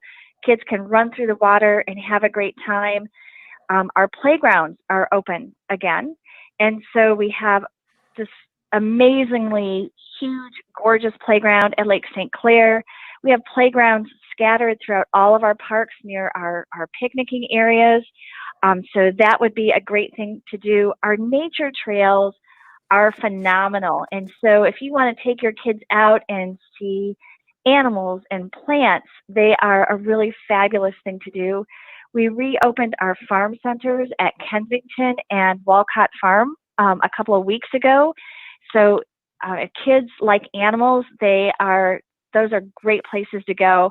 And Walcott Farm out in Ray Township in Macomb County is a little bit out of the way, but I'm going to tell you it is 100% worth the trip. And the vast majority of those activities, even at the farm centers, are outdoors. So, we are asking people still to practice social distancing when they visit the farm centers with their families.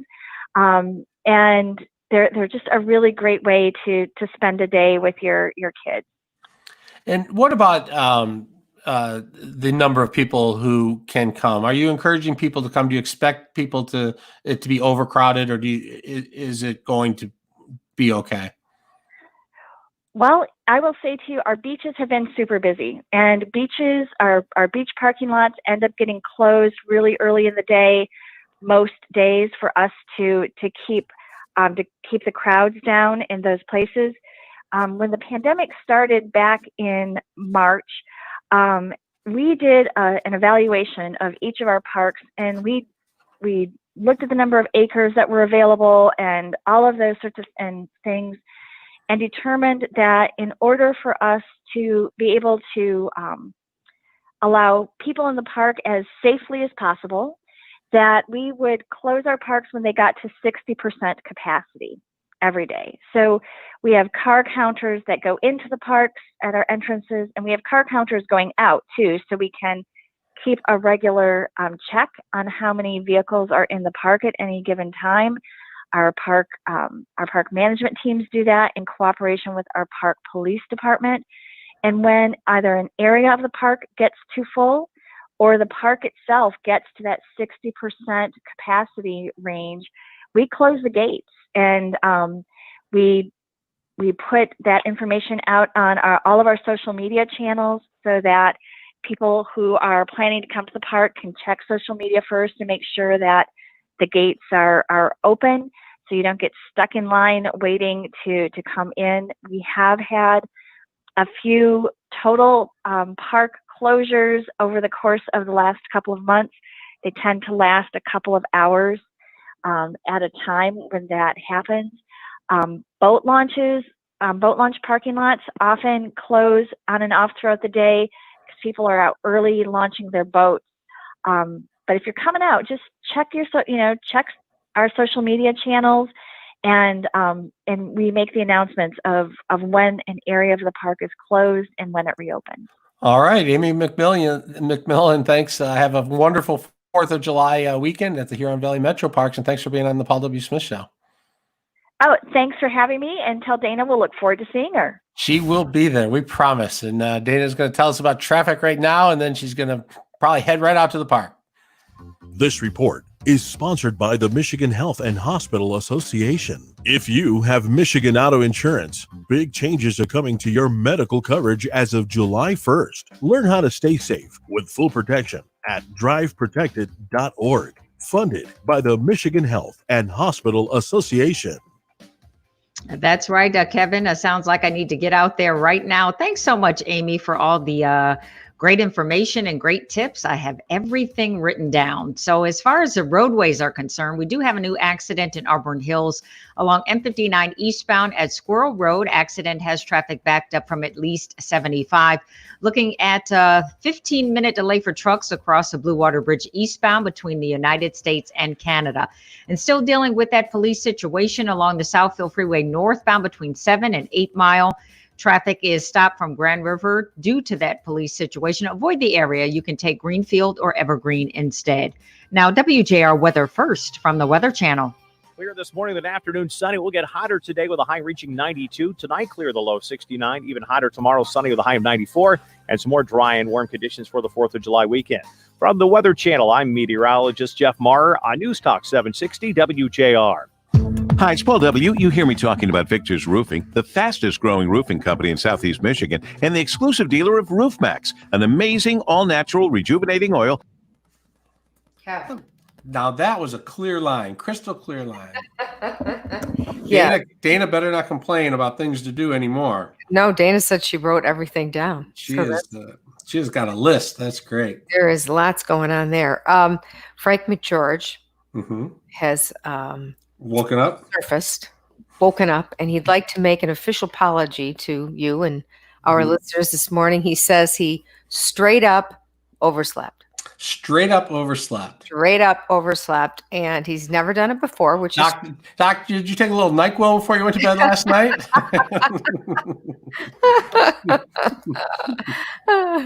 Well, we'll give him a break. He's never done it before. Well, that's okay. That's okay. I live in fear every time I'm doing this show in particular that I'm not going to wake up, and I set the alarm and then my phone, and it's like, do you set a second one? I think you have to. I set 2. I used to set 3. I'm getting braver. Yeah, especially those like a Sunday night into Monday. You worry half of Sunday night thinking that you're not going to wake up, so you wake up every hour looking at the clock like, oh, it's a terrible feeling. Because you do not want to oversleep. Greg Russell is standing by. And do you have your movie? Yeah, I'm fine with these guys. Movies, I got it, man. Movie guy. Also, before I let you go, our ACLU story. It's Robert Williams and Victoria Burton Harris calling us. Did they change the attorney? No, I just wondered if it was Victoria who's doing it. No, it's Phil. What's Phil's last name? I think I put it on there. I'll find it. Phil. I just put it on mine. Phil Mayer, ACLU General Counsel, and Robert Williams. Did you guys talk about that story when it first broke? No. Interesting. It's a really interesting story.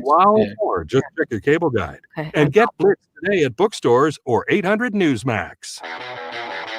Now back to more Paul W. Smith on WJR. Once again substituting, here's Kevin Deitz. A lot of people think of 4th of July. They think about going to the movies. Movie theaters are pretty much shut down right now. But over the years, there have been some blockbuster movies that came out over the 4th of July holiday. I think the Spider-Man series came out. I think Men in Black, lots of other ones. But let's talk. If we're going to talk movies, we got to get our pro on, Greg Russell of Movie Show Plus. Greg, you with us? Good morning. Good morning. It's great to hear your voice. Hey, Dayna. We have Dayna Clark with us. We have Greg Russell. These are the two movie pros. What are we looking at when it comes to getting into the movie game this weekend? Well, let's see. I'll start with the small one first. I got a movie called Desperado, which is coming out on Netflix. It's a cute movie. It's about this one young lady who goes out on a date with a guy. They have an enjoyable time, and then she doesn't hear from him for 5 days. So she gets together with her girlfriends. They're all, full of wine. So she sends him this text message that just blows him out of the water, only to find out later the guy was in an accident. So now she and her girlfriends have to go to Mexico to try and get his computer so he never sees this text message. It's one of those where, like I said, it's a small movie, but it's cute. It's one of those where if you dare say anything else you want to watch or you can't think of anything, it would be just a fun one to, take a look at. Sure. That sounds good. Dayna, what do you think? Who's in this one, Greg? Let's see. We have got in this movie, I even have to look it up because they're kind of some new people, but Nassim Pedra, she is the main person. She plays Wesley. Lamorne Morris is also in it. Heather Graham, she's in it, as well as Sarah Burns and Anna Camp. So, kind of like with the exception of one, kind of like almost a new type cast. But yeah, it's just one of those, you got an hour and a half? Yeah, we can watch this. Let's check out a clip then. Oh my God, how are you? I'm Jared Sterling. What do you actually know about this guy? He wants kids. He owns a duvet cover. What more do I want? I think you may be the perfect girl. Jared's ghosting me. I'm gonna do an email. Do an email! Wes, is that you? It's Jared. I'm in Mexico. I was in a bit of a car accident. My phone's at the resort. I'll call you when I know more. If Jared reads that email, my life is over. Oh my God. Would it be insane if I went to Mexico and erased the email? Yes. That hasn't happened to me before ever. But anyway, the sending the tell-off email has, you think, oh, something really better be wrong if you just ghosted me or disappeared. And then off and you feel bad that something really did happen. So actually something really did happen this time. But to travel, that's pushing it. What do you think, Greg? What do you give it? Yeah, like you said, it's all, just for the fun of the movie. Because we did talk about, I got to talk to the cast.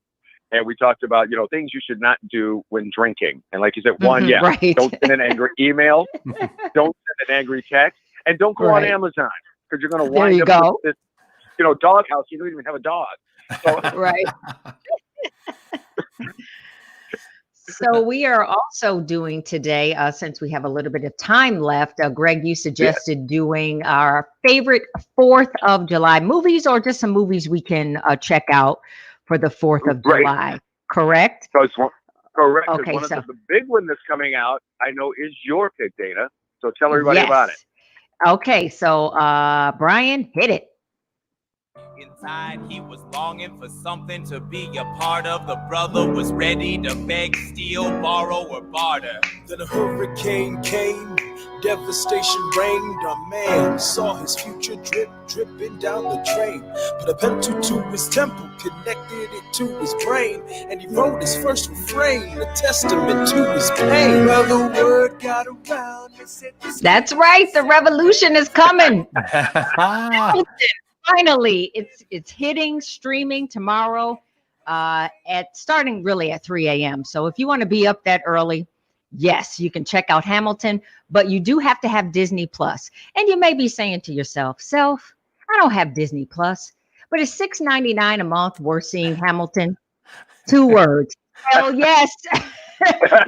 This is so amazing. I did get to see the Broadway show in Chicago a couple of years ago.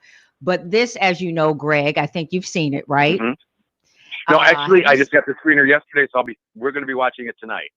Okay. Have you seen it, Kevin? No, I have not. I'm really looking forward to this. You have to get Disney Plus. This is with the original cast. Right. Yeah. So it's going to be phenomenal. Once you get Disney Plus, you can stream it anytime, meaning you can pull it up at any time. You can pause it. You can go to the restroom. You can check out the words because it goes kind of fast. It's all singing. If you don't know that, a couple of lines are spoken, but overall, it is a phenomenal show. We know what it's about. They won 11 Tony Awards. I'm telling you, I'm so excited. Getting my CD out today, brushing up on the words so I can be in there. Hamilton, you have to see it. Don't miss it. Greg, what you got? I'm also, I got to say, I'm looking forward to seeing it because it was supposed to come back to the Fisher this year, but obviously with everything going on, that got canceled. So yeah, I'm looking forward to seeing this. Plus, David Diggs, who was in the play, I had the honor of taking him on a personal tour a couple of years back to the Motown Museum, and that was fantastic. My movie, like you said, I'm going to go way, way back, is Jaws, because, it takes place during some vacation. And it's also got that great line about, hey, Larry, you better get these people off the beaches or else you're going to have a massacre on the 4th of July. That just that music just gives you chills. That was one of the most memorable movies of all time for sure. Oh, absolutely. And like I said, it just makes me think of summer, don't put up a smorgasbord on the 4th of July. No, Larry, you can't do it. Hire Quinn. Well, I'll give you a hint of what my favorite movie for the 4th of July is. Do you know that on the back of the Declaration of Independence, there is something written on it? It says, Original Declaration of Independence dated 4th of July, 1776. That's what's on the actual back of the Declaration of Independence. But there was a movie that had a plot line about what was on the back of the Declaration of Independence, a treasure map. Do you guys remember that movie? Yes. Mm-hmm. Yeah. National Treasure, and that's one of those movies that I put on all the time. I love the history as they go to the Liberty Bell and work their way around. That always makes me think of the 4th of July. Although I don't know that it came out on the 4th of July, but that is a good movie this time of year. That it is, and one that I'm quite sure a lot of us haven't seen recently, so it would be good to watch. Yeah, well, let's get those movie theaters open. Let's wear our masks and allow us to get to the next stage so we can get back into the theaters. Greg, thanks for being on the Paul W. Smith Show today. Hey, Kevin, always a pleasure. Good talking to you, and Dayna, always. Greg, have a safe, happy 4th of July. Stay out of trouble, man. Okay, I will stay safe, and I'll tell you how the second part works next week. and when Dana's not watching Hamilton, she's checking out traffic. So let's take a look at weather and traffic with Dana Clark. This report is sponsored by Dell. Refresh your business tech during Dell Technologies Cyber Savings Event with up to 50% off Windows 10 laptops, desktops, and servers, plus top electronics. Dell Technologies recommends Windows 10 Pro for business. Call 877-ASK-DELL for a Dell Technologies advisor who can help you find the right tech. Traffic First, also sponsored by the law firm of Victoria Divorce and Family Law for women only. Family members and friends pass this information on to your loved ones. Asset protection, best interests of the children. Security protection, a brighter tomorrow. The conversation starts with the law firm of Victoria. Call us at 248-723-1600, victorialawfirm.com. Accident in Auburn Hills blocking 2 lanes. Left 2 lanes of blocked traffic getting by in that right lane only along M59 eastbound at Squirrel Road. Also, that accident is blocking the exit ramp, seeing delays from at least 75. And in Detroit, Southfield Freeway northbound between 7 and 8 Mile, closed there due to a police situation. Avoid the area. Traffic is stopped from Grand River. Now, WJR Weather First from the Weather Channel, sponsored by Guernsey Farms Dairy. Celebrate 80 years with Guernsey this summer at your local grocer. From their award-winning milk, ice cream, and lemonade, they are a true Michigan summer tradition. Guernsey is excited to announce their newly remodeled restaurant in Northville, now open Wednesday through Sunday. For more information, visit GuernseyFarmsDairy.com. That's GuernseyFarmsDairy.com. The heat wave continues, even hotter today, less humid though, so it won't feel as bad as it could. Sunshine, a high of 92 tonight, clear 71. Currently 76 degrees. I'm Dana Clark, WJR News with Dick Hafner in 2 minutes. Here are a couple of words you don't hear these days. Now hiring. Yep, because of increased demand and expanded service offerings, Rose Pest Solutions has a lot of good positions they need to fill. These are full-time permanent positions, not just seasonal or temporary. Rose needs field technicians, account managers, and client services personnel. Not only do these jobs pay well, they come with an outstanding benefits package and paid training.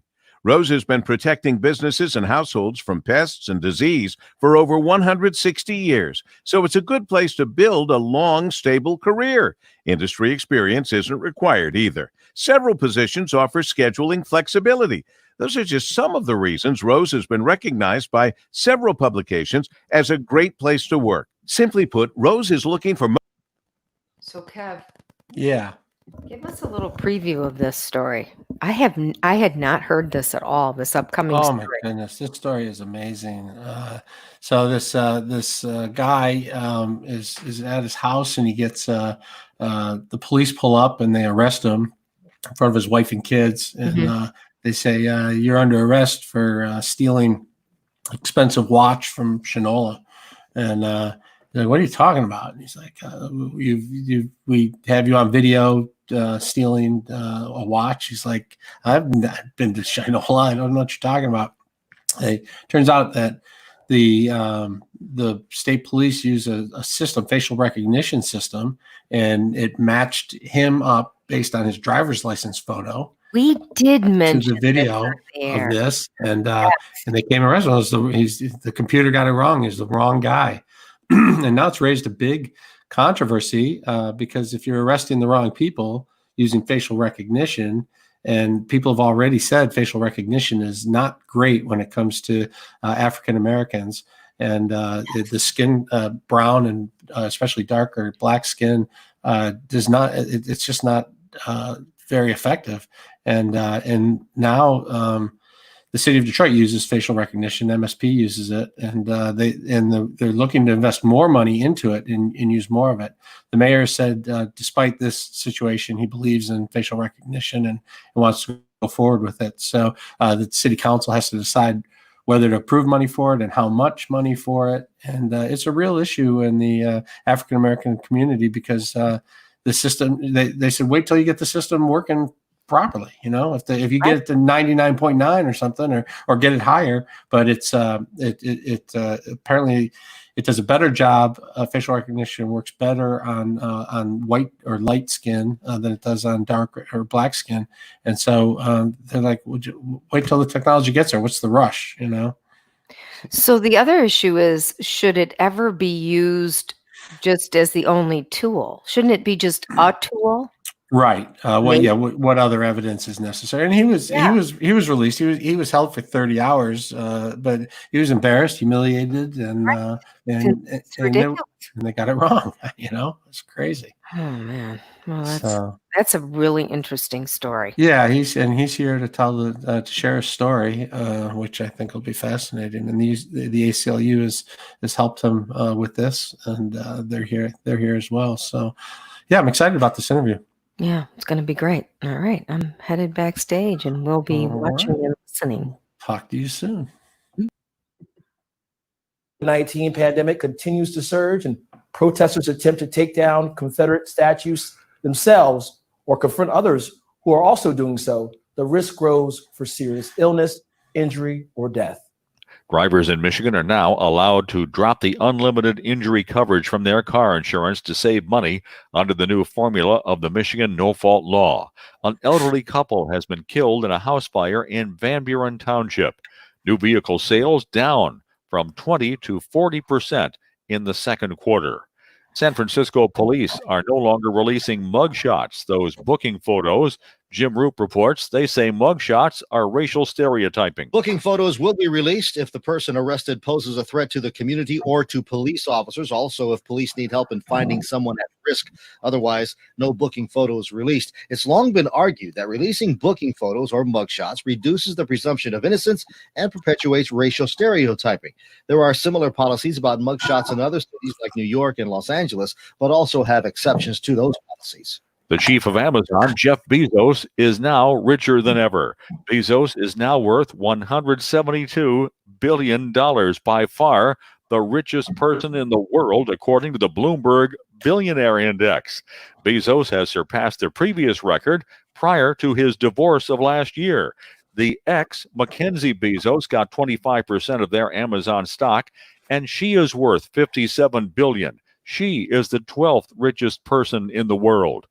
The Dow Jones futures are up 390. For WJR News, I'm Dick Hafner. More coming up with Kevin Deitz. Consumers Energy is committed to helping Michigan's small business community prosper now more than ever. And we can all help small businesses in our communities get back on their feet and support their reopening by shopping local and shopping often. After all, we're all in this together.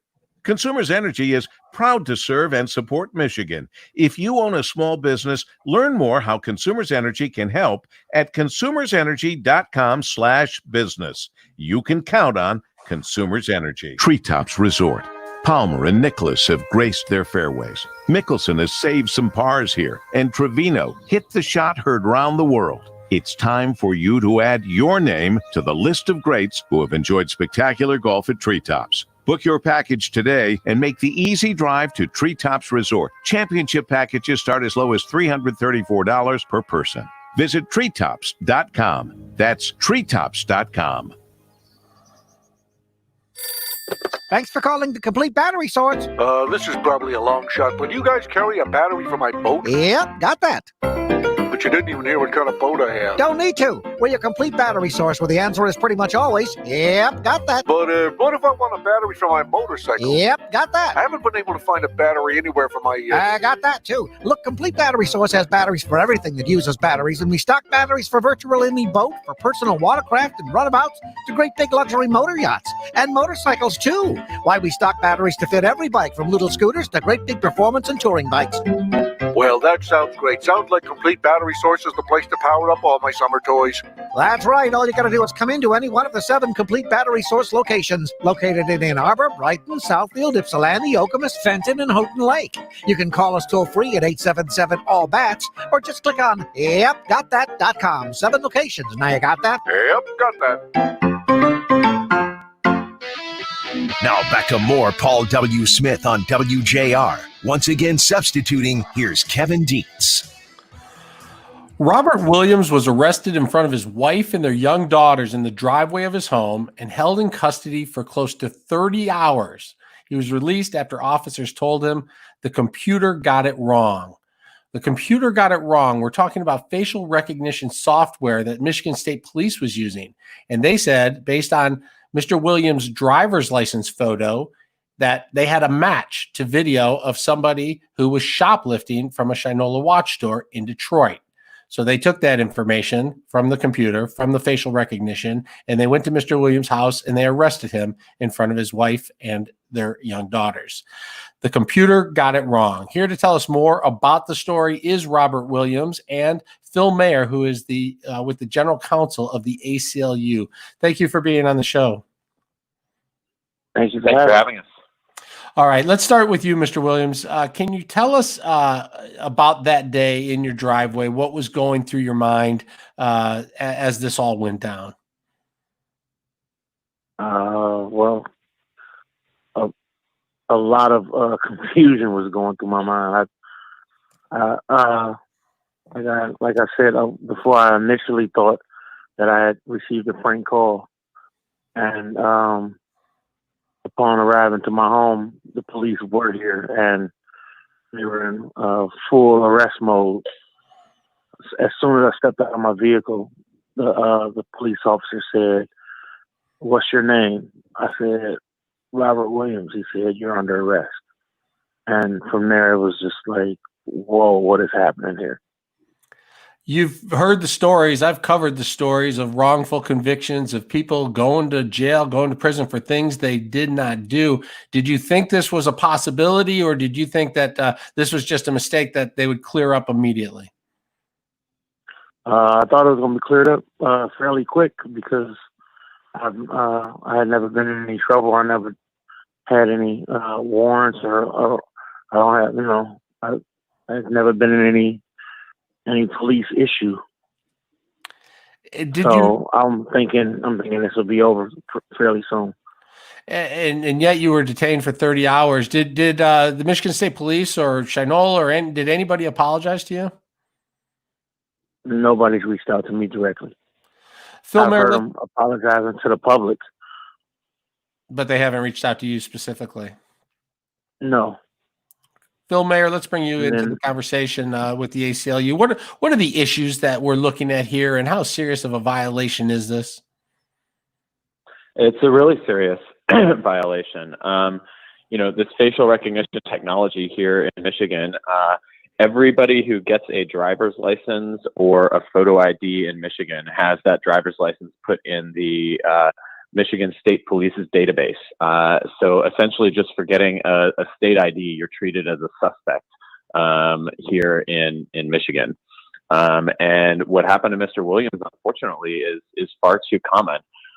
We know that this technology, which essentially matches, an image of a suspect against that database, is faulty. The National Institute of Standards and Technology recently found that the technology can make false matches on anybody, but it makes false matches on Black faces and Asian faces at about a 10 to 100 times the rate of other people. So we know that what happened to Mr. Williams can and almost certainly does happen to other people.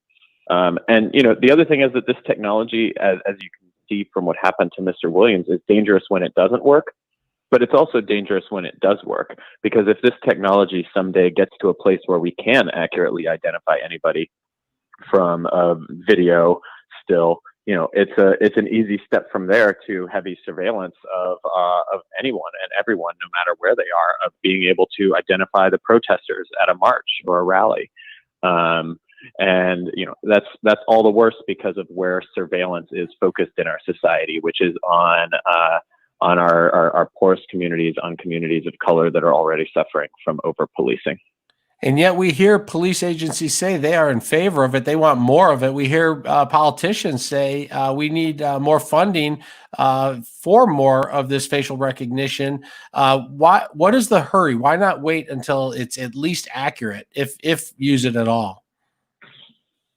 Well, I think that's a great question. I think what's happening here is a rush to use a shiny new toy without pausing to consider what that shiny new toy's effect is going to be on our society. And I will say that while for example, the Detroit police chief has advocated for the use of this technology at a city council meeting the other day about Mr. Williams's case, he acknowledged that it doesn't find a match in 96% of cases when they try to use it. Which is just, that's about as much of an indictment of the technology as I can imagine, coming from the mouth of the very person who's advocating for it.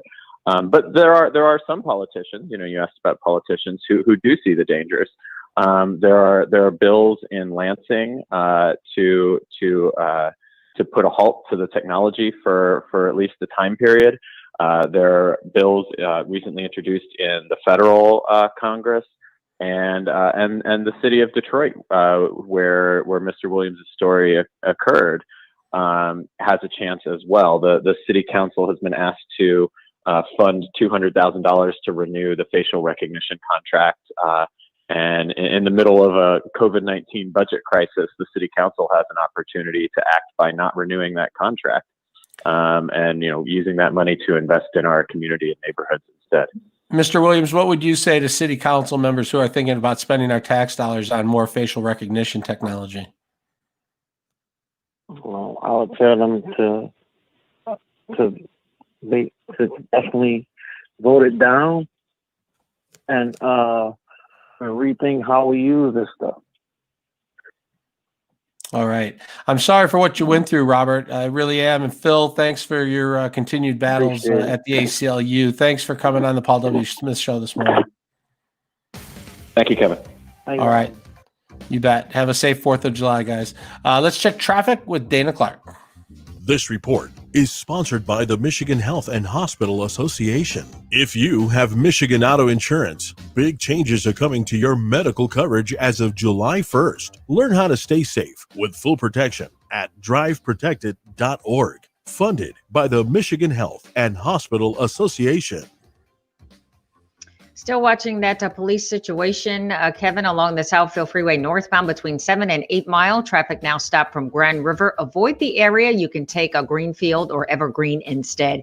Auburn Hills, M59 eastbound at Squirrel Road. Accident blocking your left lane. Traffic backed up from 75. Also, that exit ramp is blocked.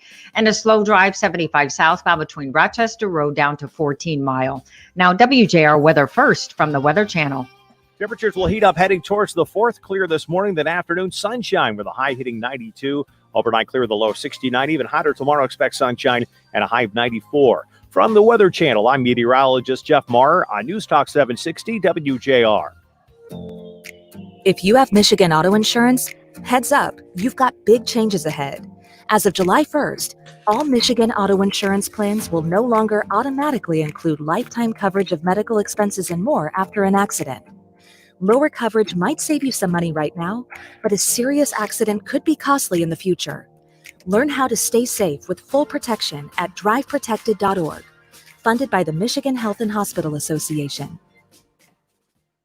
It's Ken and Chuck, the Inside Outside guys, here to talk about CertaPro Painters. That's right, Ken. The state is reopening and CertaPro Painters is ready to get back to work. Rest assured, CertaPro Painters knows how important your home is to you. They're taking precautions recommended by public health officials to help keep you and the painting team safe. Very cool stuff, too, like free remote estimates for painting the outside or inside of your home. It's quick, safe, and easy. And you know CertaPro Hi, Ann. Hi, Kev. That is an interesting story. Are they gonna sue? I don't know. One of I our probably. Viewers says, I smell lawsuit. Yeah, the ACLU, I mean, they basically fight for the rights. I don't know if they. I guess they do file lawsuits as well for more funding for what they do. But those numbers, that's interesting. I'd like to have a longer discussion with the chief and the mayor about what they like about it. If you're saying it's just another tool, which I think is what they say, it's just one tool to get you started. Okay, but look, if he said it doesn't work in 96% of the cases that they try to get a match, it comes up with no match. That's not great. I mean, think of all the pictures that are in the system for a driver's license and state ID. I mean, most people have a driver's license or a state ID, right? So you'd think you'd get matches all the time. Right. So it's interesting why they're not getting matches, and then the matches they do get, it's just, I don't know. It's just I don't think we're there yet for, there's just enough questions as there is in investigations. Right. Well, and Phil's pretty firm about it. He's pretty, they have the statistics and the research, and and this has been an issue they've been looking at for a long time. Everything I've seen, I mean, it's just the technology's not there yet. It's not good enough. I guess the argument for is, well, so what if it gives us a lead and it finds the right person? If there's a murderer out there, or now back to more Paul W. Smith on WJR. Once again, substituting, here's Kevin Deitz. It's interesting. Welcome back to the Paul W. Smith Show on this July the 2nd. We are gearing up for the 4th of July, which is coming on Saturday, and we are excited for it. We got the Rocket Mortgage Classic in town, which is going to be on national television and a lot of fun to watch. And joining us now is Frank Beckman. Frank, how you doing, buddy? You there, Frank? Oh, Frank. No, Frank. Frank wasn't here the other day either. Frank, I don't think Frank wants to talk to me. We might be in a fight. Are you developing a bit of a complex? I think maybe Frank owes me money and he's just trying to avoid me. I don't know. I wonder if we had an ongoing bet or something. Frank, are you with us? Brian says that it's not Frank's problem. It's Brian's problem. Oh, Brian is having the technical problem. I have to apologize to our friend Frank Beckman. I wanted to ask Frank, Kevin, I want to ask you this too. I know you're a golfer. Who do you think has a really good chance of winning this weekend? I mean, do you think Nate Lashley could win again? No, Oh. I don't. He did fantastic. He was, I mean, it was fantastic last year. He just crushed it.